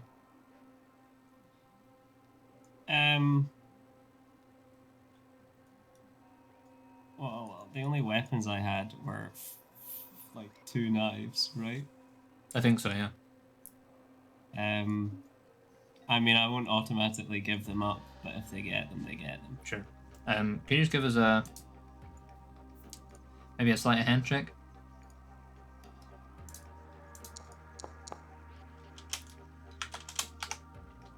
So it's a nat 1, but that's a 20. It's a 20. Okay, well they get a nat 20. Not a nat 20. So they take you down. They have you remove your armor. They give you, they throw some kind of prison shift clothes at you, and in the process, your knives are confiscated from you. Your thieves' tools also will be taken from you. They're not like they're still within eye shot. They're just kind of discarded in a corner, and they kind of toss you into this cell, where you are languishing for a certain amount of time. So let me think about this. Yeah, okay. So after some amount of time, you're not entirely clear how much. The next thing of significance that happens for Malbryn is as you're sitting there in your cell, unless there's anything you're doing in the cell. No. Sure. So. Well, it depends how long. It's time like half an hour. Okay, no. Sure. Or I would be like 45 I'd be minutes. like watching. Sure, you're just kind of keeping an eye on stuff. Yeah. So yeah, after somewhere between half an hour and an hour, you're not entirely clear. A woman, dark elf woman, approaches the bars of your cell. It's like you're basically in like a small cave, but there's a kind of an iron, grating door on it, kind of classic sort of prison thing. And this woman approaches. She, you feel like you recognize her, but you don't know from where. She's wearing, relatively tight-fitting leather armor, similar to the kind of stuff Malbryn wears.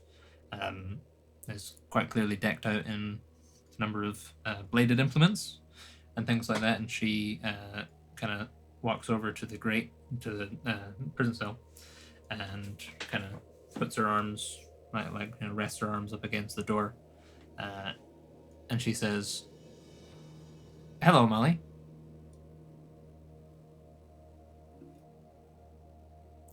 You don't remember me, do you?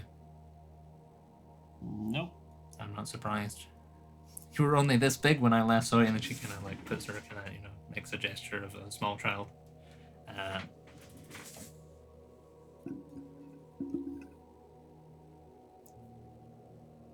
Does Malbryn have any response to that, or it's just like? Probably not.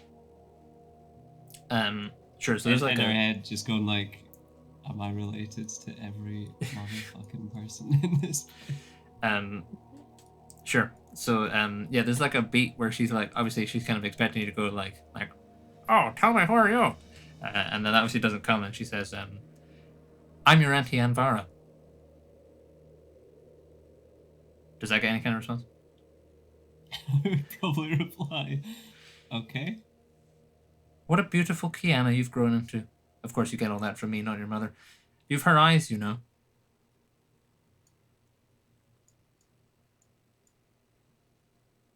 Alright, what do you want? I just wanted to come and see my little nightshade. I am sorry about all this. You understand it's only temporary, of course. After everything with your parents, we can't be too certain. And she kind of unlocks the cell door and enters in and locks it behind her. And she's kind of looking around, and she says, she's when she mentions that when she claims to be your aunt, you kind of see there's a certain sort of family resemblance. She's got quite a slender face, got sharp features. She probably has a scar as well, on the side of her face. She says, after everything with your parents, we can't be too certain. Of course, I know you're not like them, or you take much more after your aunt, I'm sure. I tried to intervene, but my hands are tied, I'm afraid. Are you comfortable? Do you need anything? I'd quite like my stuff back and to just go. Well, I think you understand that's not quite feasible, but of course I'm doing everything I can to get you out of here and back where you belong. Here with me and your brother.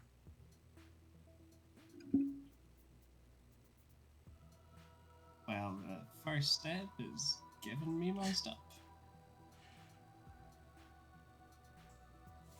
Beyond those wishes, is there anything else? Do you need any... Are you hungry? Do you need any food? Did they take my stones? They probably did take your stones, yeah. I probably haven't eaten in years.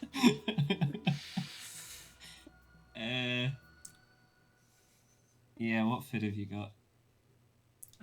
I'll find something for you. She says, "Stay right." Of course.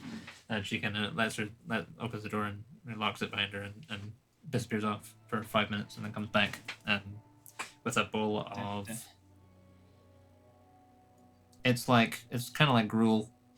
It's fungal gruel, but there's like some kind of like fried worm in there, like some kind of like big or like something like a worm or like a millipede kind of thing.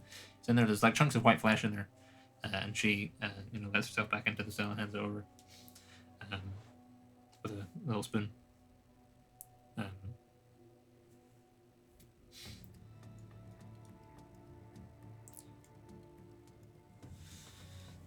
There's maybe a bit of an awkward moment after that if there's no chat from Malbryn. And she says, "It's a shame you've had to return to the city under these circumstances. We'd have obviously much preferred if you'd not been taken away from us to begin with." I feel like I'm being blamed here for stuff that is not my... Oh, not at all. Not at all. It's not your fault at all. How were you to know that your parents were traitors? You were only very small. Yeah, and you do know that they died very shortly after that. What? She's like, of course well, yes. It was the only necessary... What did they tell you? What about them dying? About why you had to leave? They didn't tell me anything. I don't even remember this place. You don't remember me at all? No.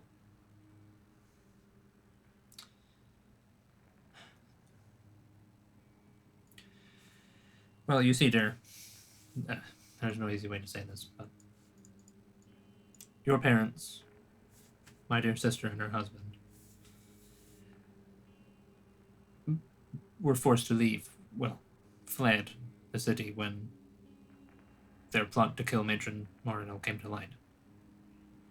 Your dear old mother fancied herself a better ruler. She always was ambitious. They might even have managed it if they hadn't left evidence where your brother could see it. He's a good boy, not a traitor, much like you, I'm sure.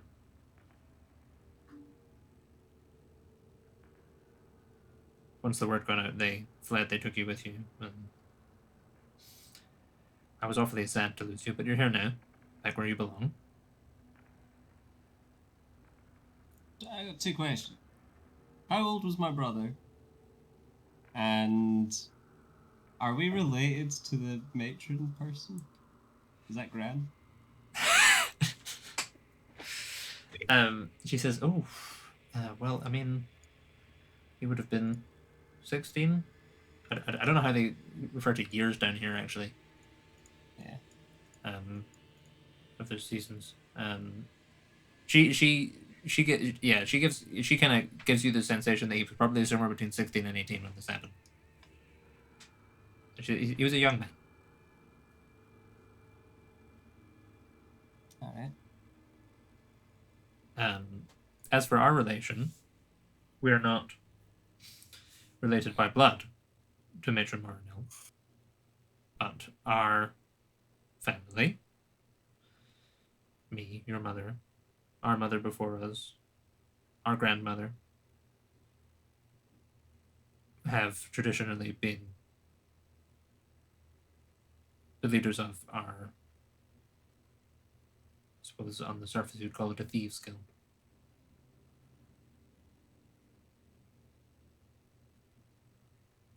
And how does the matron come into that?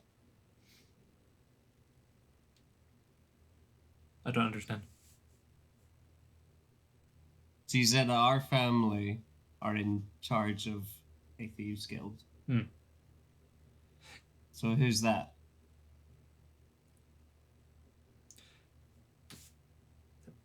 Sorry, this is not a Jake issue. So when you say who's that, who are you referring to? The women I decked. The women you do, yeah. She says, well, there is no purely political relations. We serve the court.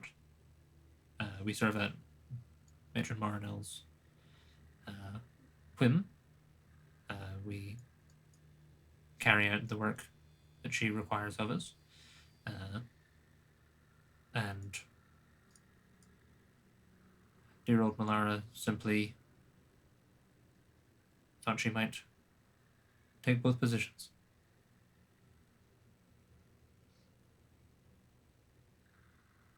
All right. It's pretty girl boss. I love it.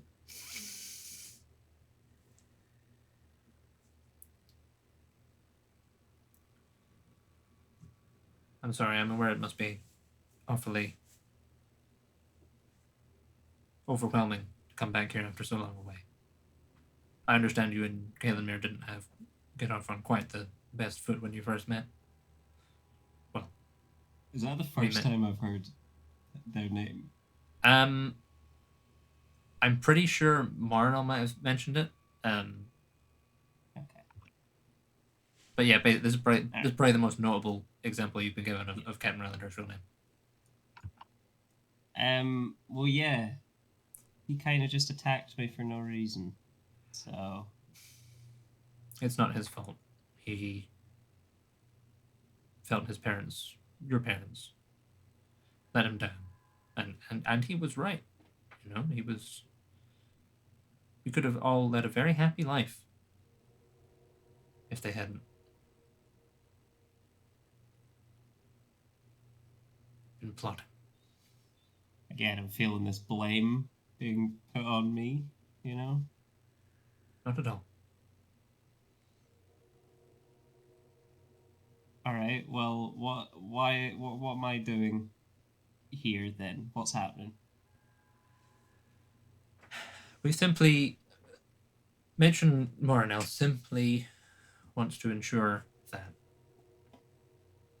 we're not going to have a repeat incident.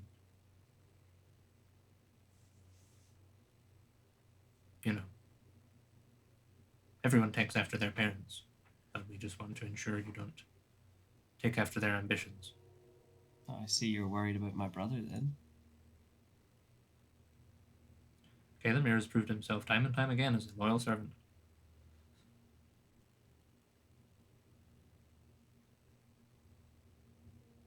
As I'm sure you will as well.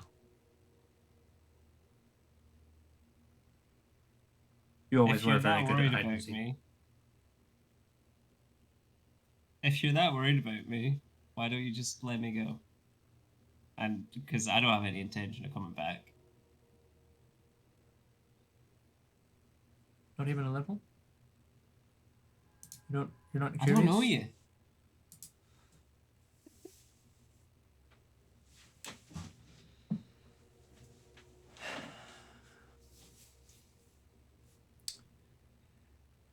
Well, I had better go. I can only spend so long here before people start asking questions. I will come see you in the morning. Hopefully you'll have had a change of heart.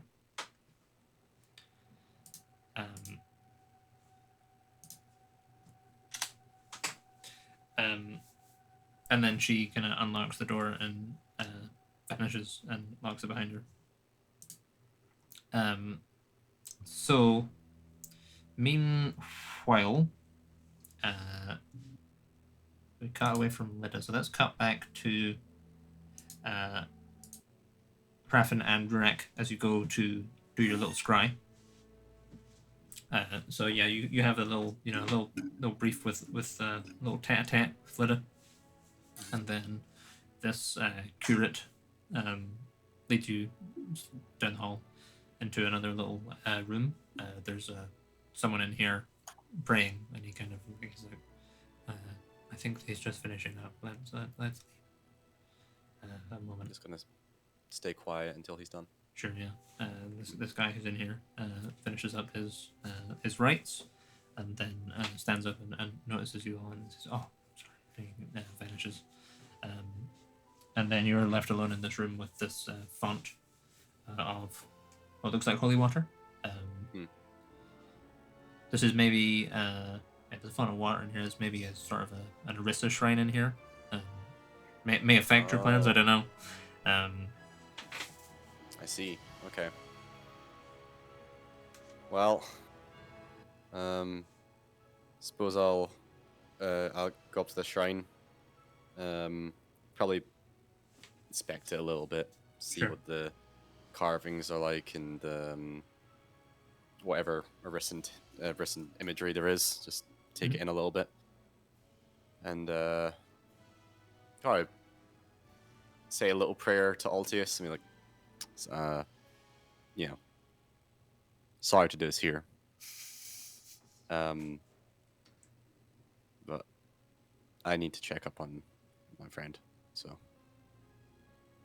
And then I'm going to go ahead and, I think, start the scry ritual. Sure. I forget, as I've got it here. So, is it a ritual? I'm just checking. Yes. The components is a focus worth at least 1,000 gold pieces, such as crystal ball, silver mirror, or a font filled with holy water. Sure. Yeah. Casting time is 10 minutes. Okay. So, I think in that 10 minutes, I'm gonna have prayer, for Muir, hoping that she is in as good a place as she can be, and all the rest. Sure. And good. And yeah, once I feel like the spell is ready to go, I'm gonna kind of motion Fraffin over so he can see. Okay. And I think I'll. There's nothing I can do to aid this ritual, is there? You know what would be good. I'll say to Fraffin, if you can keep a keen eye for any larger trees, any wildlife, anything in these images. Can I actually see what you're seeing then with the scry? Yeah, if you're held around, yeah. Oh, cool. Right. Okay. Well, I'll do that. Yeah, I'll keep an eye out for trees. I feel like I would have been keeping an eye out for trees near there anyway. But... Sure. Yeah. Okay. Yeah. With that, Jake, I think I'm gonna like, if the font is obviously filled with water, I'm gonna dip my finger just right in the center, and that's kind of my initiation of the spell. Sure. Yeah. So you dip your firm dwarven finger in. These ripples kind of emanate out and kind of splash back off the rim of the font and everything. And then as the water calms itself, the scene kind of opens onto the northern expanse. You see this kind of forest that you recognize as the one that you've kind of seen Muir running into, and the sensor kind of pans down, kind of from on high, down to the base of this tree.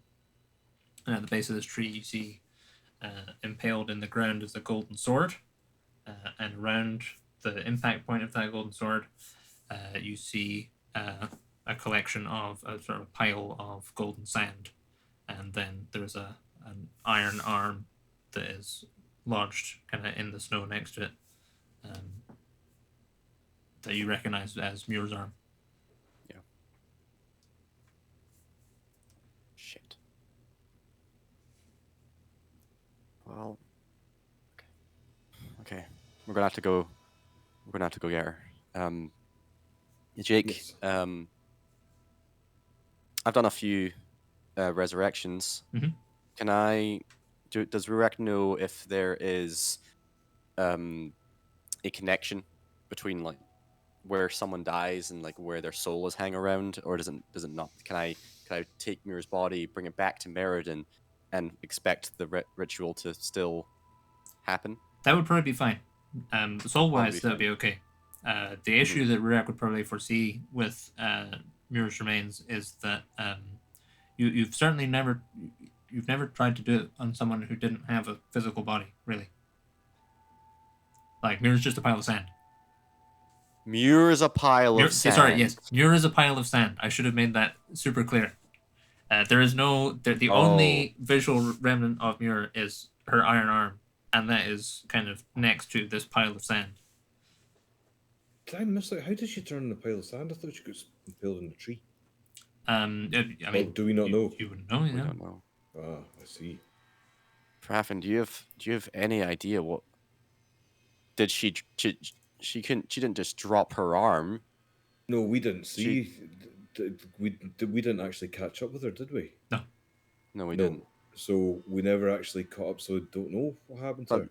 But the scry spell has brought me here. This is where Muir should be, and all I see is her arm and this golden sand. I can't see her just dropping her arm. No. Would we be able to? Can we ask? Is Lyda's with us just now? Eh? No, she's a elsewhere. spire. So I'm just wondering if it's something, because I don't know if would I be able to tell from the sand if that was any remnant of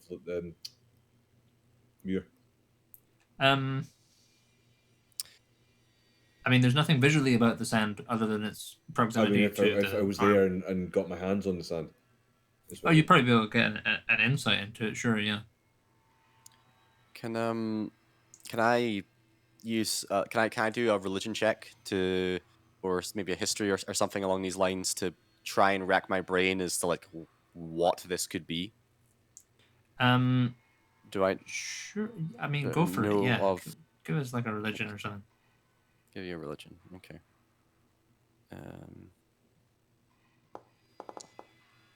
Oh, come on. Well, that one is not going to do it. So Rack has no idea. Nah. Yeah. I wonder totally. if Never I seen get anything any else. skills that would help here.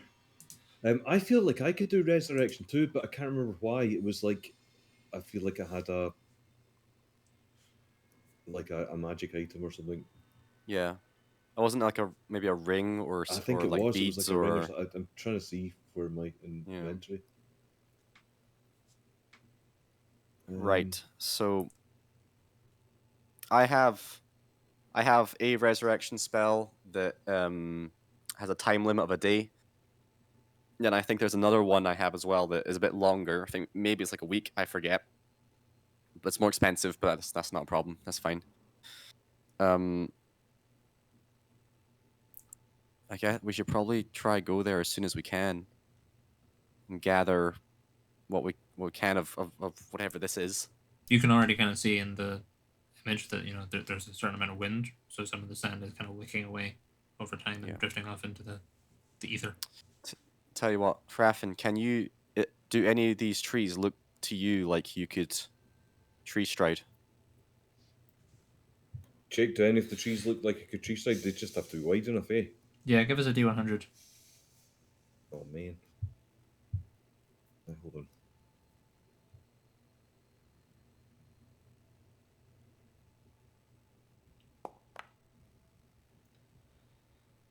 $52.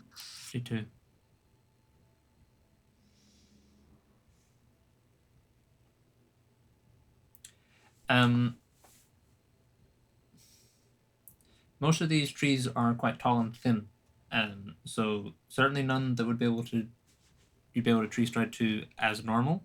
But you feel like there's some bigger ones where you could tree stride to, but you would be able to take less people. Like you could tree stride to them, but only take like 2 or 3 folk. Okay, so commando mission. Yeah. All right. I'll relay that to Rurak. Who's with us anyway? Just now it's me, it's just you two. Rurak, and Lyda. Or well, Lyda's at Spire, but yeah. Okay. I kind of. This might be. I'm down for going stupidest. up there too, if you want. It's a tree which is in like within sight of where Muir's arm is. Is that right, Jake? Yeah. Okay. All right. Fine. Let's do it. Do we have to wait till the next day, Jake? I can't remember what we said about. I don't know how many spell slots you've got. If you've got the spell slots, you can do it. I believe I have, because it's travel. Is How many times can you do it? Can you do it just once? Just once a day. Okay. So we'll have to go there, rest and not be discovered, and then go back the next day. Unless we go... You teleported us today, haven't you? So you can't teleport I again. can't do it again, I don't think. Let me see. Well, actually, maybe I can. Yeah. Maybe I can't. One sec, let me see this. Once I have a sanctuary designated, Jake, for Void of Recall, Mhm. I don't have to like cast it again to redo that. No, I don't think so. No. I think it's like a Hearthstone or something. You just go back there. I see. Okay. Jake, does it count my spell slots on the thing? I'm just on Foundry. It should do if that's where you're counting them. Yeah, that's what I'm counting, but I can't see them. So you go spellbook, and then on the little headers, you can see there's like 6th level 1/1, 5th level 1/2. Oh, right. That's your Okay, slots. so I've only had one 6th level slot, and did I use? No, I used 5th level, didn't I? I used 5th level for the healing. I think so. Yeah. Yeah. Because I don't know if it resets it or anything. So I know that so far this session I've used one 5th level spell, then, which means I should have my 6th level one free. Sure. Okay. Good. It's been the same day for a few sessions now, like 3 or 4 weeks. So like did I use the transport via plants before? I'm trying to think when I used it before. We used it like to get to Rel, and then we wind walked to get to Shadowguard. Then we had a long rest. Then we wind walked to get to the camp and had all of that engagement. So I don't know if you used like another high level spell in that engagement. No, the only thing I did is I turned into an elemental. I think you probably have a fair chunk of your spells left probably, then. Yeah. It's probably accurate. Yeah, I mean, yeah, the only thing the only 6th level spell that I have is transport via plants, and the only other one that I tend to use is Moonbeam, and I'll sometimes cast that at the highest level I can to do a lot of damage. But I didn't in that fight because I turned into an elemental and then went to swooping to get you. Yeah. Yeah, that'd be fine then. Yeah. Yeah. Okay. Right. It seems that we're good to go. Do we want to contact Lyda before we go? I will contact Lyda and give her the option of joining, but it's still an anti-magic zone. To be honest, I think it might be. I think it might be better just if we go. Also, I think I have the strength left to return us after we go there. It's just I would prefer if we get away from that anti-magic field as much as we can before we try. Hey, we will need to bring like a wee dustpan and brush. Yes, that's a point, just actually. In case. Maybe we just have to add water. We'll get a jar of dirt and we add some water and get Muir back. She's in the snow. That's already halfway there. Okay, I tell you what. Let's head towards the main like congressional area of the temple. Sure. Yeah. Can I, whilst I'm passing, if there's any acolytes, could I ask them, please, could you, if it's all right, grab us some vials, a bag, a waterproof bag. Sure. Yeah. Yes. And some rations, please. Certain. Yeah, they dash off and they'll come back 5 to 10 minutes later. Yeah, that's fine. They've got like a leather sack, and they've got some actually quite ornate vials. Look like they've been used to store like incense or something in them. And they have not quite like communion wafers, but they have a similar like kind of like church, like the kind of food that would be in a church. They bring you back some of that. Okay. Church rations. That's cool. In that time, I will call Lyda. Sure. Bring. Hello, Lyda. Hello. Hi. Scryed on Muir. Very bad. No body. Dust. Golden dust. Fraffin can take us up. I can take us down. We're going now. You coming or not? Golden dust or sand? Sand.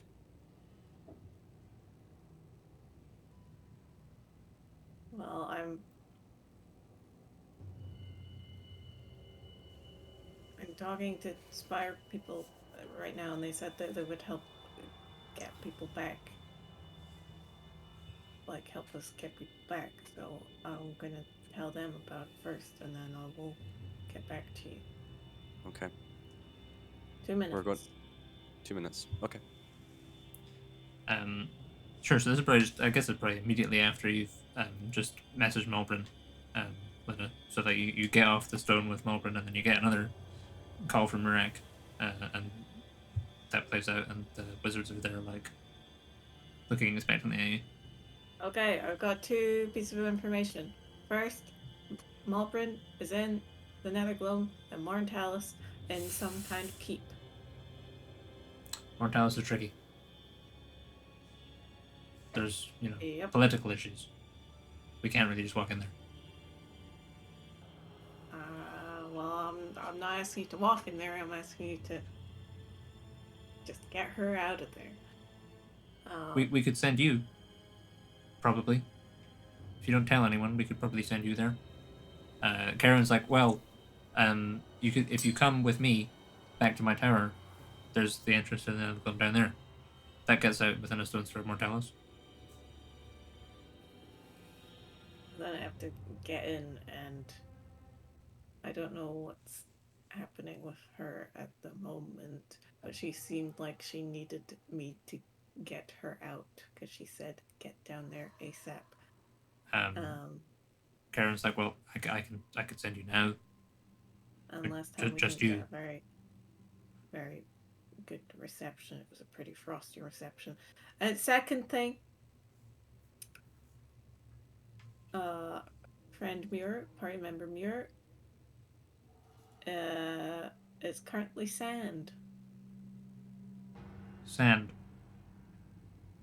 Like disintegrate? Like you mean ash? Something like disintegrate, but he specifically said golden dust. So Sound sand. like sand. Okay. And they are planning on going back up there to get her as sand and revive her. Right. Like right now. I see. Well, we can't help with that one, with the anti-magic zone and everything, but we could get people to Mortalis. We can't go to Mortalis, but we could get people, shall we say, free operatives like you down there. Hey, but if I go to Morntalis, how am I gonna go in there? Because I can't look like a Morntalis citizen.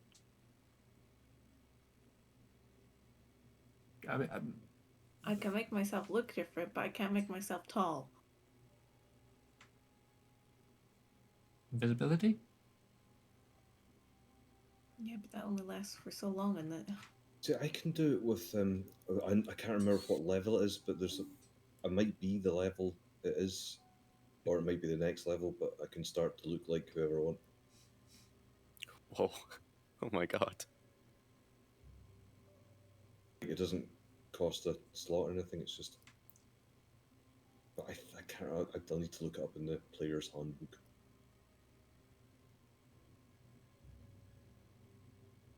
I mean, we could send multiple of you. Oh, fuck it. Yeah. Send a sending stone. One sending stone. Correct. What's happening? They can't help with going up north because anti-magic zone, but they're asking if they want to send me to Morntalis to get Malbryn. Right. Yeah, you can do that. Okay. Also, Naren Zorgar, if you're listening, shit's unbelievably fucked. Little Just bit a busy. Oh no. Call you back. Are you fighting time cops? You bastards! This wasn't our fault. Also, we might not make the date tomorrow. Yeah, I fucking knew that before you left. I told you that before you left.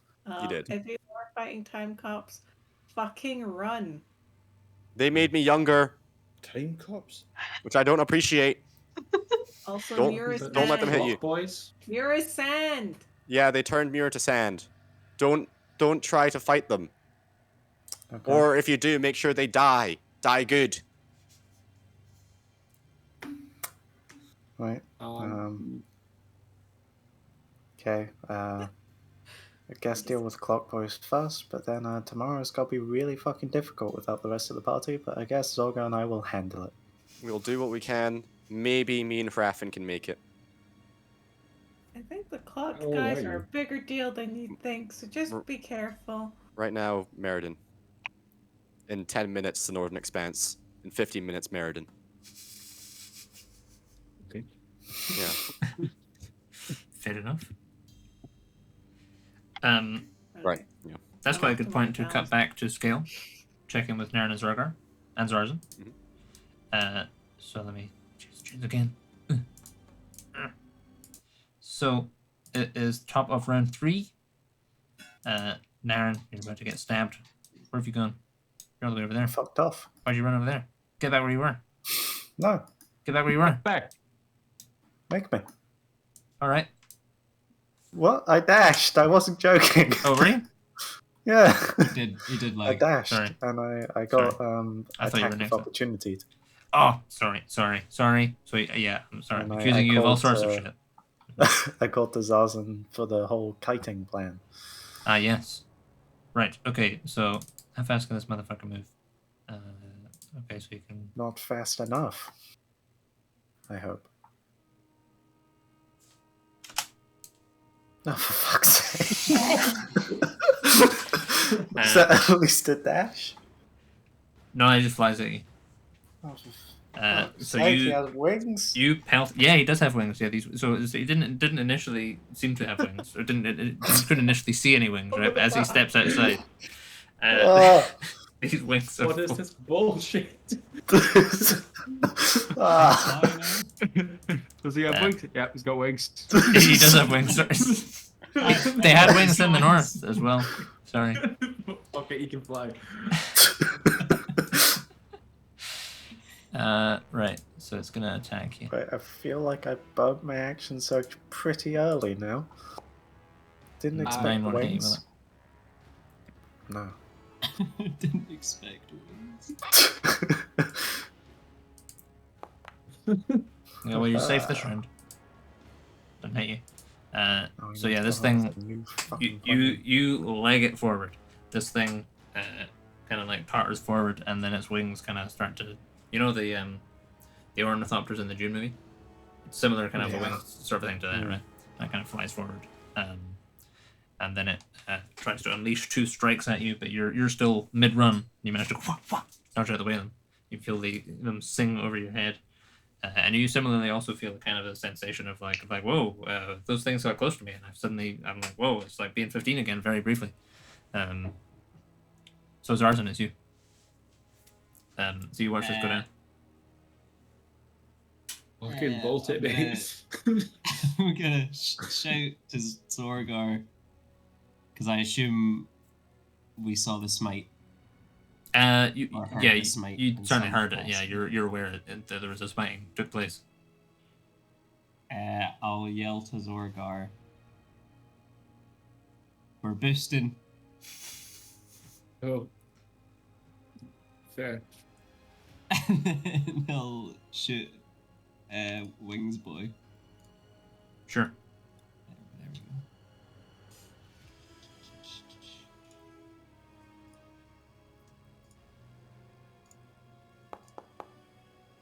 Alright, well that's no it. I'm afraid not.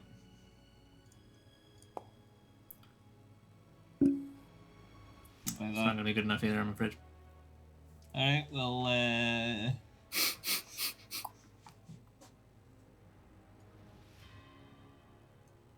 I'll just cut right there and that's me. Okay. So I'm about to die, I think. we'll see what happens. So I mean, your armor class is 20 now, He's which good is on. pretty high. Oh, that's true. I forgot. You're a lot tougher than you were. So he's gonna. How's his 20 and mine's still 18? He's got a shield. I used Shield of Faith.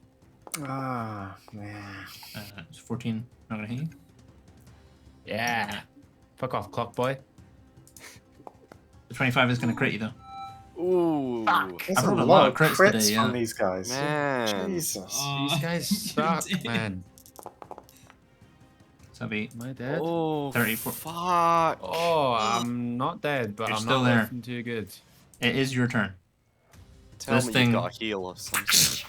Cut straight Hey, down your how- chest. How rough is this guy looking? Like pretty. You did a pretty mighty smack on him. You feel like you'd have to do that again and maybe a little bit more to be safe to take him down. I'm gonna risk it. It's a bold move. You'd love to see it. Right, I'm gonna Divine Smite this fucker. Go for it. At fucking 4th level.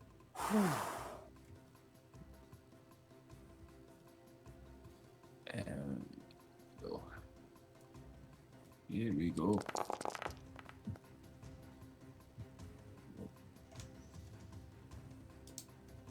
I am gonna do it again.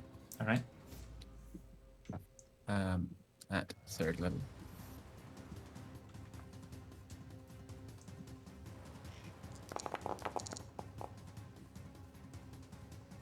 Nice. I don't know. Nice. All right. And give us your battle axes as well. Yeah, 21 will hit. 24 will also hit.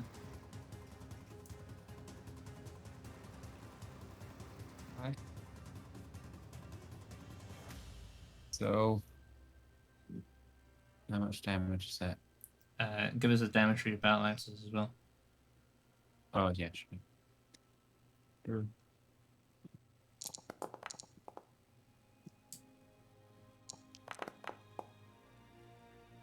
27 plus 36. What's that? 53? 63? 27 plus 30. Yeah, 63. 63. That's not bad. I'm afraid to say he's still standing. I thought that might be the case. He looks pretty rough. Like, you know, like a swift kick might take him out. You know, a swift enough kick. You're not. Have you got any like anything else you want to do? Like any bonus action stuff you can do? Try and take him out.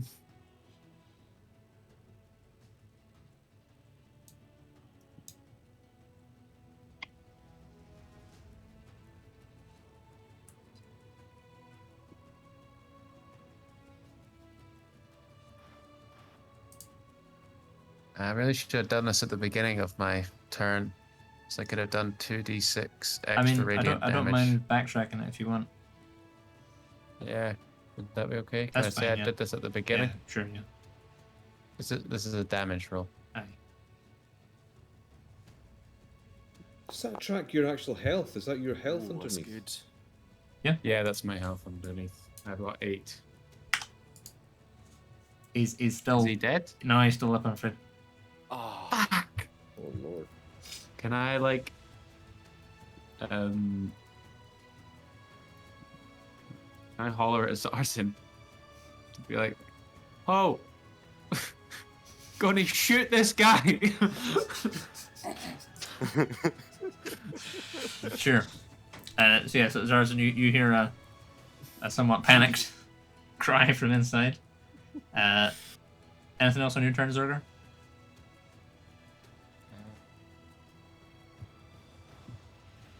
Oh, I don't think so. All right. Naren, you've just been, shall we say, waylaid by this guy. What do you want to do? All right. So is that a door like? Yeah, there's a door here-ish? like hang on, let me.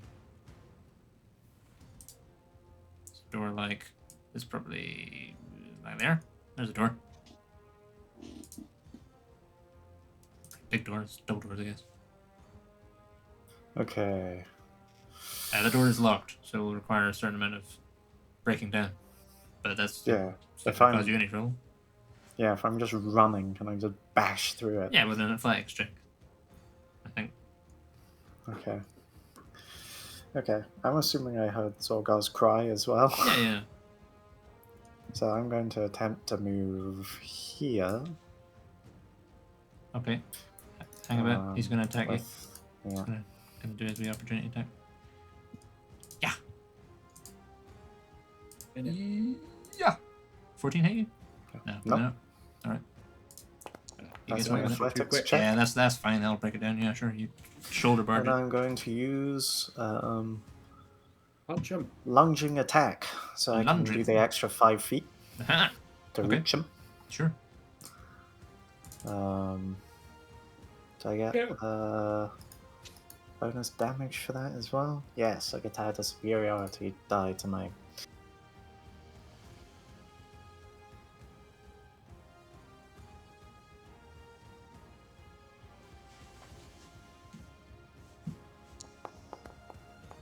Oh.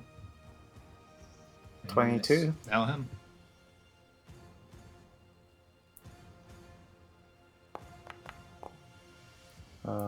And then I use another lunging. I mean, that'll take him out. Ah, that'll kill him. That'll kill him. Hey! Okay. Yes.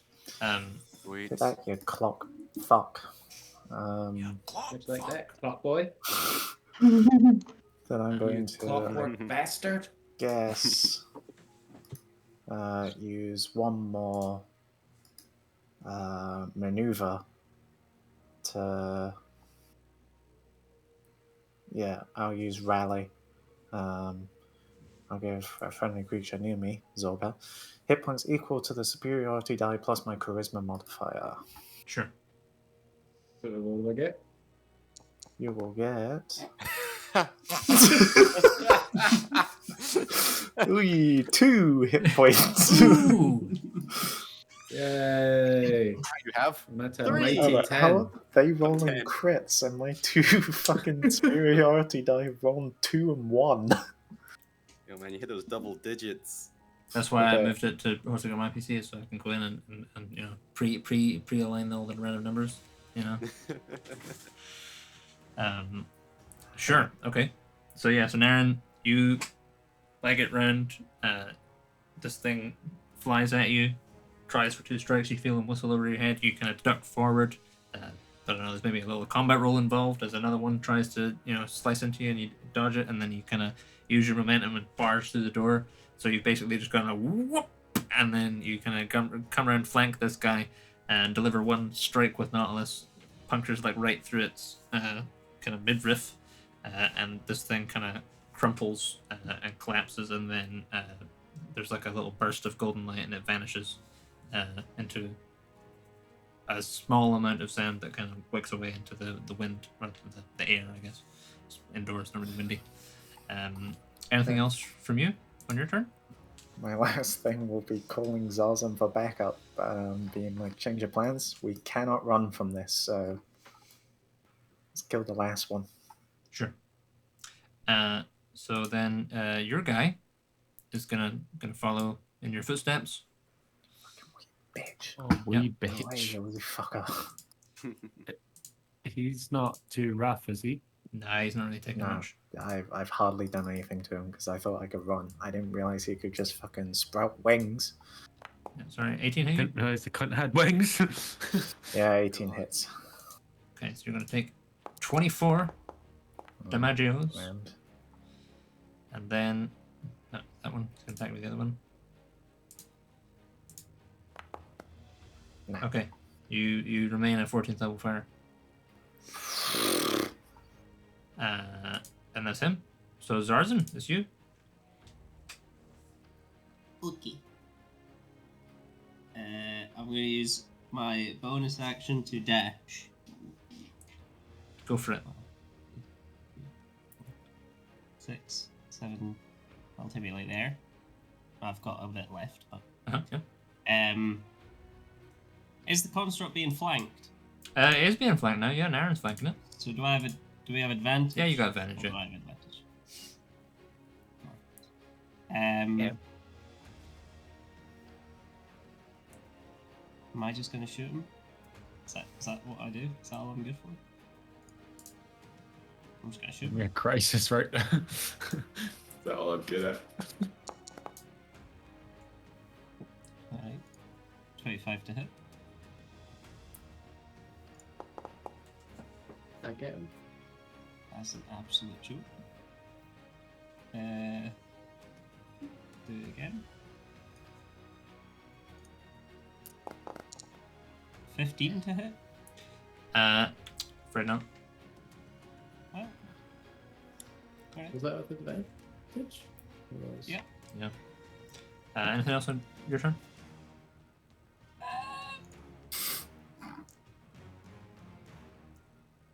No.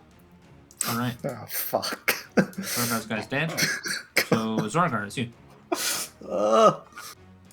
I'm gonna use my turn to heal myself. Oh, no. Go for it. Actually, Actually. can I have moved up next to him? Sure, yeah. Like behind him? Yeah, go for it, yeah. That's fine. You're healing yourself, Zorgar. Yes. Yeah, I'm gonna use my lay on hands. Go for it. How much you laying? As much as I can lay. I think 65 is as much as I can do. 5 times your level. I think it's Yeah, 70 because you're level 14. For now. 70. Okay, I'll do it up to 70. Go for it. Is there a... Where is lay on hands? Is it a spell? I think it's probably under features. Yeah, lay on hands pool. Under features in Foundry. Is it under passive abilities or Active abilities? Oh, yeah, it's right there. Here we go. Is lay on hands an attack for a monk? Just an action. It's an action, yeah. It was a joke. Never mind. Sorry. Oh, lay on hands. Yeah.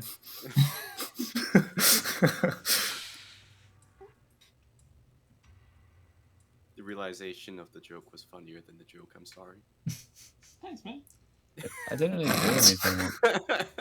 It might not have I have to actually just healed. change it Yeah, you myself? probably just have to just actually change it. Okay. I can investigate that for you.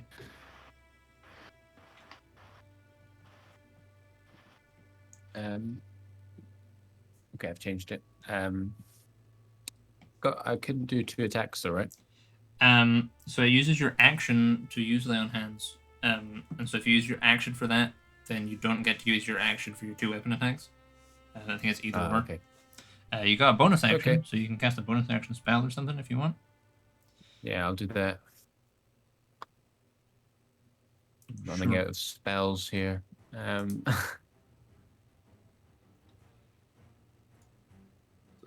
cast. Sure. So while I you're will do. sorry, go on. I'm gonna do Wrathful Smite. Sure. So just stay in the bank for next turn, I Yes. guess. Yeah, it just means that next time he'll take 1d6 extra damage. Cool. Captain Markex, then it's your go. Where would I find the document about my stronghold? I'm pretty sure I put the features in your character sheet. So you should have Stronghold class feature improvement in there. In features? In features, under passive abilities, I think. And the other stuff. Okay.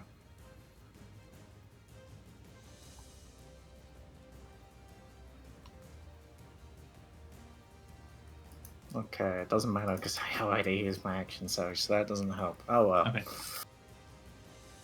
Okay. Here we go. Go on. Knock him up. Really balls this. But oh well. Also, what is it I'm doing wrong that this isn't auto-applying to Mr. Evil Fucker? I'm not sure. It should be. Double right-click, then go into my inventory and click attack on Nautilus. Like you should be able to click the Nautilus icon and then press the attack button on the card that shows up in chat. That's I what I'm think. doing wrong. 29. Yeah, that yeah. You know what? 29 just misses him. Fuck off. Oh, what? Oh, that's another attack roll. Oh, okay. I thought that was damage for a second. That would be quite obscene. So that's damage for the first one. There's damage for the second one. I've been misdoing this. I get more attacks than I thought. I get 4 attacks now, don't I? Yeah, you get 3 with Nautilus and then 1 with the Arisen, I think. I've been an idiot and not using one of them this whole time. So Foolish. it's been a while. It has been a while. That's the last one. Yeah, that'll You be. also get advantage on these. But Yeah. Fuck it. I roll advantage for all of them. Sure. Yeah, let's see if you get a crit instead. So advantage number 1. Advantage number 2. Advantage number 3. Nope. Cool. So 2 more damages. 1 and 2. And then I will do the Alicent. God, it just doesn't stop, does it? Fucking opens up a can of whip ass. 27 damage, and then I'm going to use out of curiosity, if I were to attempt to use a disarming attack to disarm his arm blade, there's like no joint or something I could aim for that would kind of... Not really. It would be like trying to disarm something with its claws. Okay, I'll use pushing attack instead then. If you got like a crit on it or something, I'd maybe like... I'm just going to attempt to drive him into this wall, Yeah, sure, yeah. hoping to do some kind of bludgeoning damage, I guess. Yeah, you could decent about that. And then he gets that on top of the damage as well. Another 4 damage, and he has to make a strength saving throw. Strength saving throw. That'd be a Fail. 6. Yeah, that's not gonna work. So going into this wall here. Sure. So roll as another d6 for with that extra sauce on the top. Nice. So he's still standing. Figured. But yeah, you deliver 4 of these strikes and thrust him back, and he kind of clockworks back, impacts him like a big lump of stone, maybe the one he burst out of. A lump of stone that falls on its head and dents the sundial slightly. And then it's his turn, unless there's anything else you're doing. Nope, that's it. Alright, well, he's gonna... Yeah! 19? Hits. He's gonna hit you for the 19 damage. And then, come on, hit with this second attack, come on. Ah, shit. There it is. Luck finally ran out. Oh, can I use Lucky to make him re-roll that?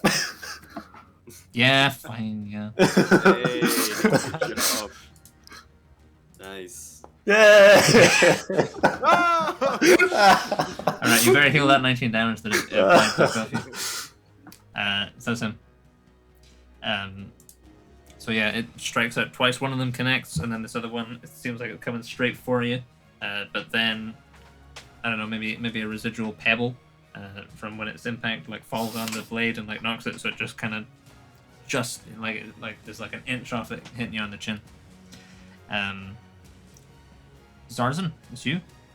So did you say to add 19 back to my health? Yeah, it took 19, whatever that last damage roll was. take that back. So I'll find it.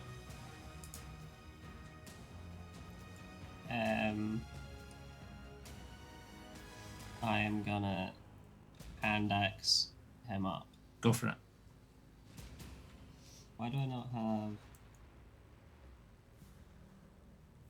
I don't have the buttons on my hand axe. Oh.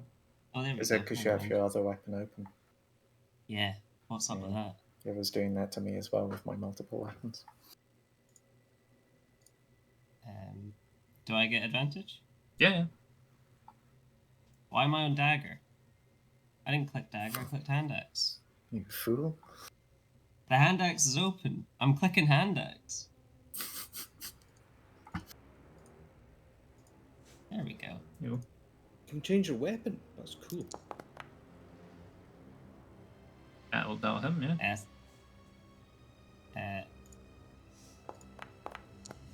Oh, for fuck's sake. Alright, I'll hit him again. Go for it. It's an 18. 18 will hit. That's 6 damage. Nice. Is he still up? He is still up, yeah. Anything else on your turn? Yes. Okay. I'm gonna breathe on him as a bonus action. Nice. Go for it. Would you breathe poison? I breathe poison, maybe. I don't think I've ever breathed. Whoa. Never. Not even once. That's Pretty pretty old gnarly. whole time. Do I Years just since click your last use meal. ability? Yeah, try that, yeah. Breath weapon has no available uses remaining. That's a lie. Hold on. Hold on. Oh, I've just given myself breath. I've got a cone, but it's the wrong way. Just put it somewhere random. I don't think we need to worry about the code in this scenario. There you go, big Cool.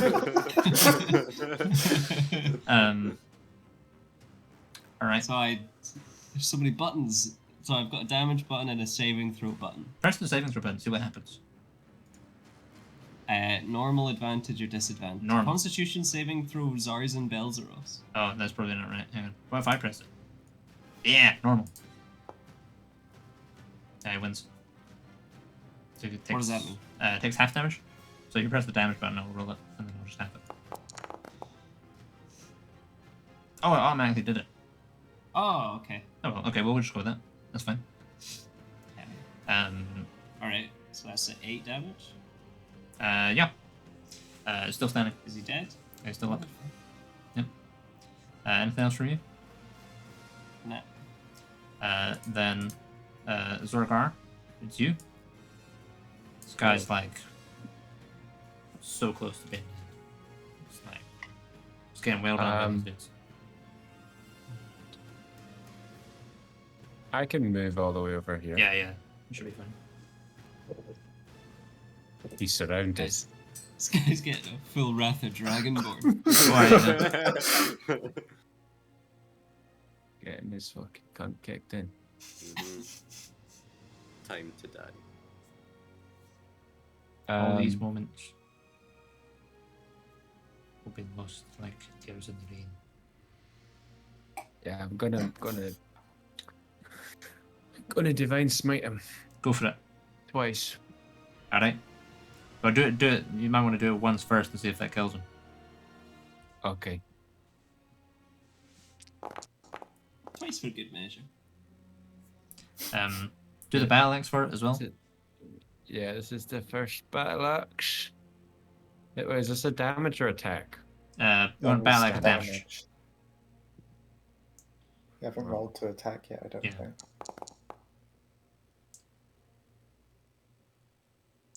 So give us the attack roll as well. Yeah, that'll murk this guy. Yes. He dead. He's dead. Yeah. So Zorgar Huzzah! just I don't know decapitates it. What passes for a head? Chop it clean off. Nice. That's the clock off. Huh? Yeah. That's the clock off. Yeah. So you guys swarm in on this guy. Zorgar delivers a final strike. So you guys kind of Time's actually up, bitch. ended up swapping and killing the other person's construct. And yeah, Zorgar delivers a strike and just severs this sundial, and it falls to the floor and clatters and bounces twice, and then both of them disappear in golden light as if there's nothing there ever.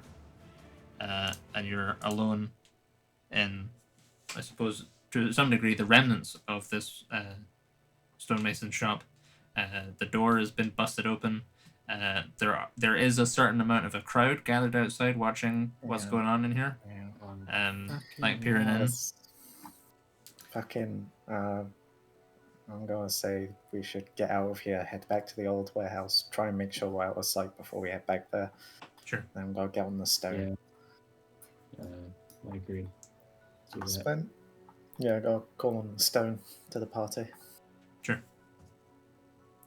What are you saying? Spent all day looking for that damn hideout and you fucking ruined it for us. But we killed the clock guys. No bother. Yeah, no bother. Piece of piss. You guys got your clocks? Didn't even break a sweat, man. Didn't panic and flee? Nope. Just killed him. You guys are very convincing. They're dead. That's what happened. I believe you. I believe you. Well, they're dead, so... How many was there? 2. Well, we saw 4 before. Yeah, it seemed like there was 1 for each me and Zorgar. Didn't really seem to care about Zazen. It's interesting. So I would say sorry, Zazen, but I feel like it doesn't deserve an apology. I don't think Zarzen's ever had the pleasure of crossing paths with the bishops. Have you, Zarzen? He's lucky. No. No. Thought it would have been great to I'm have not on these two up north. Yeah, Zazen's not on the call. Oh, he's not in the group chat. Shit. You can just kind of hear him in the background. Oh, well. Okay. Rustling around. So we're going back to the original hideout, seeing as we got the new hideout for all of like 10 minutes. Goodness sake. I mean, your cards are Say still set up. goodness sake to You know. us. Did you finish really your round. make that much noise? What do you mean? We were attacked out of the blue by 2 big sundial fuckers. Yeah, you just... Anyway, okay, sure. Fair enough. I'm gonna try be there tomorrow. Me and Krafen are about to head off, I think. Yeah, to Yeah, get our interesting dirt. siege without like 2/3 of the party. Yes. Yes, it would. But Well, I'm one sure of us is Zorgar and I dead. will manage. Wait, what? Muir is dead. Excuse me? Ah, Oh, Muir is- Zorgar! How do Oh, you okay. feel? Yes. Oh, that's a good question. That's a good question. Oh. oh. Oh. That is a good question. How do I feel, Jake? You feel a bit queasy.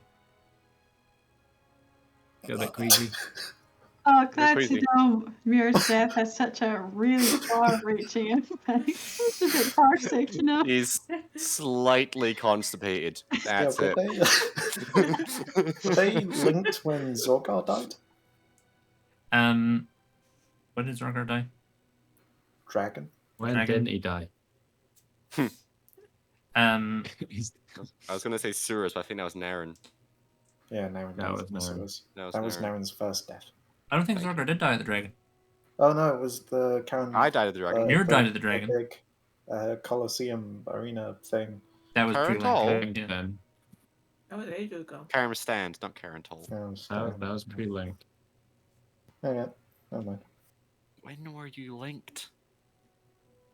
We were Zorgar linked was playing after Uno. Darren died. Who the fuck was It Darren? was when the thing. Oh, Naren, you fuck. If I said Darren, I was like, who's Darren? Did you Oh actually? yeah, Darren. Yeah! When Darren died, yeah. Man, I miss Darren. We all felt it when Darren died. Not me. R.I.P. Bigman. Gone but not Gone forgotten. unforgotten. Alright. Well, you guys doing okay then? You don't have any other time cops after you? No more time cops, but now we're injured, have to attend 2 meetings, and prepare for a siege. Oh, well, have fun then. Good times. Oh, that's such a shame, guys. Yeah. Anyway, I'm about to go to a different plane of existence to try and rescue our friend, and our other friends are gonna go try and revive our dead friend. But you guys have fun. Sounds like you shouldn't have lost your fight. Yeah, me and Fraffen are going back to a frozen hell to clean up the mess that is completely Yes. my fault. So sorry about that. Forgive me from the grave. Okay, bye. You might find a book up there. Angry sand noises. No, not angry sad vibes. No. Just coming in over the stone. Just Muir has seen these messages. That's it. Unread. Unread, yeah. Sure. So Lydia, you're planning to go to the Netherglum immediately. Is that right? I guess so. Sure. And so Raffen and Rek, you're heading to the north just now? Mm-hmm. Lydia's getting teleported to the Netherglum?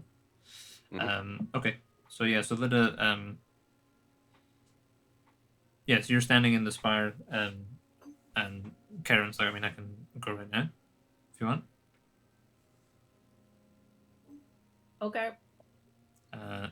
She's like, all right, and she kind of points to the kind of one wall of the room, and kind of draws a sort of sigil in the air with her staff, and then there's this kind of like glowing doorway appears, through which you can see kind of a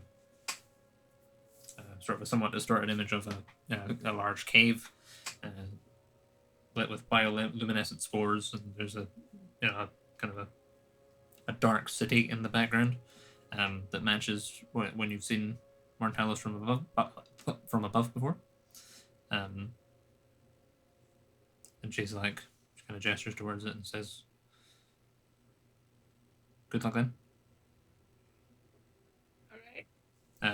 See you on the flip side if I don't die and I limp towards the portal. Anima says, we'll investigate those other matters in your absence. Hopefully we'll have something for you when you return. Oh, would the Zorgar and Naren killing the clock things have happened by now? Yeah. I will let them know that that's happened as well. Right, so that seems like an incident more linked with your party than with... Yeah, and also good to know that they're killable when you actually have physical damage dealers. And you aren't magic locked out of shit. Right. Yes, right. Well, we'll do some reading and try and see what we can turn up here. Well, I'm going. Sure. Did you give did you give them any like designated landing spot?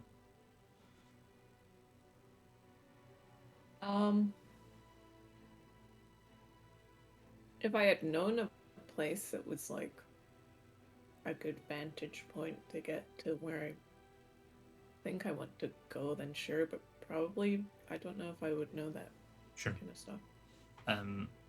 Yeah, so you step through this portal, and you find yourself in what looks like a kind of a city back alley.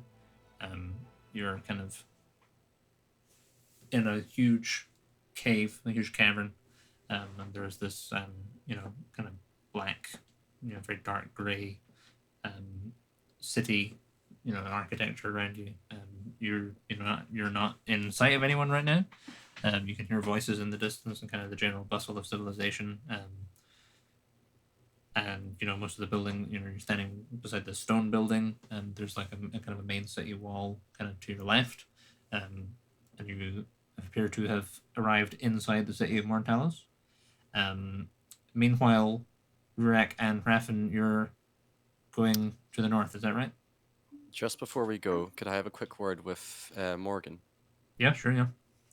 She's just sitting with Prius, talking, and they kind of both like look up as you come over.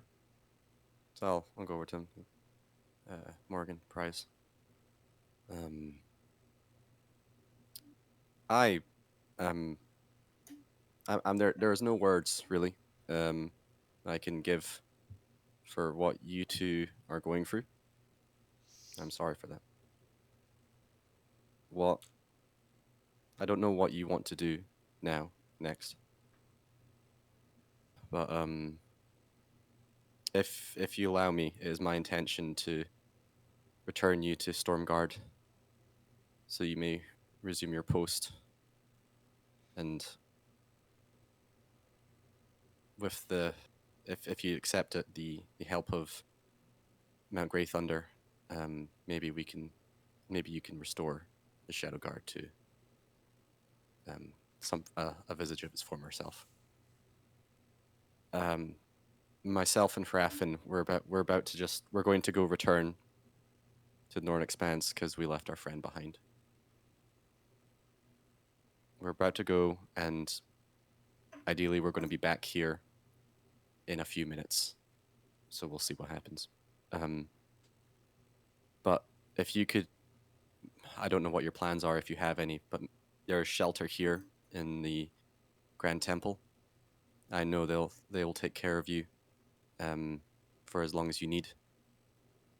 But if you could hold here for now, then we could plan and figure something out for you soon. Yeah, they kind of nod, and they maybe don't. I'm not sure if they say anything, but they kind of they take that on board and seem receptive to that idea. And they kind of Morgan says, "All right, thank you." Storms and skies with you, and then I'll go to Fraffin to a tree. Mm-hmm. All right, mate. I think we're ready to go. Yep, let's do it. All right, you lead the way. Jake, I have ready vials and a bag. Mm-hmm. I think I just want to make this as fast and painless as we can. Sure. Yeah. Okay. Paraffin, when we arrive, I don't know how this works for you, but do you think you could try and get a hold of the Corvid that I'd met, Greybeak? Yeah, I'm sure we could. If we could have him join us on the return, that would be ideal. I was wondering, so whilst when I was going to ask about him earlier on. Yeah, I left her with Muir, so hopefully they're not too far away. Okay. Right, let's do it. Let's do this. All right, I'll cast the thing then, and off we go. Sure. So you guys step through the tree, and you emerge into this kind of as you step through, you get kind of battered by these chill Arctic winds. And you step through, and you emerge in this clearing of trees, and you can see at the foot of a tree, kind of just sort of almost directly in front of you, you can see this golden sword, or this golden blade. It's not really a sword, and then a handle,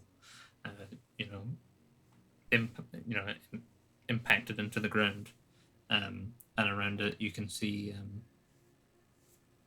this pile of sand at its kind of base. There's an iron arm lying in the snow next to it. Suppose any other magic items Muir had would probably also be there. There's a leg there as well? Yeah, there'd be a leg there, yeah. As well? Okay. Well, I suppose your leg's not magical, is it, Muir?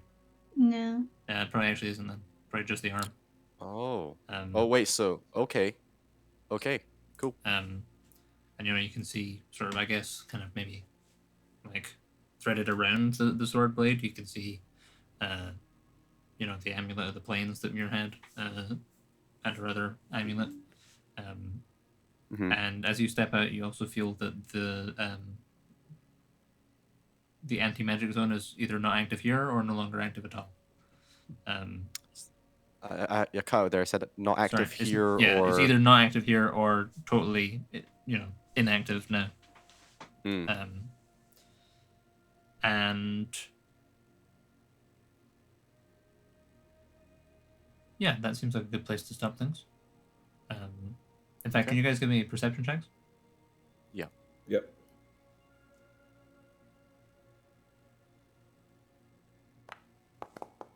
It's only a 10.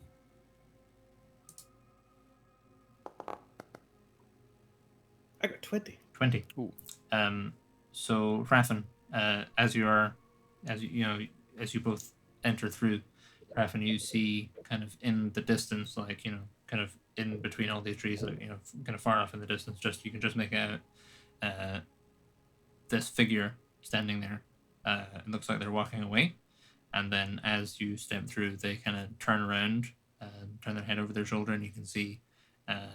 You can't make out really any other features, but you can see a pair of golden eyes, and they kind of grin at you, and then they vanish. And that's where we're going to stop for this week. So we will pick up a week on Monday. So if you watch the stream, cheers for watching. We'll see you then.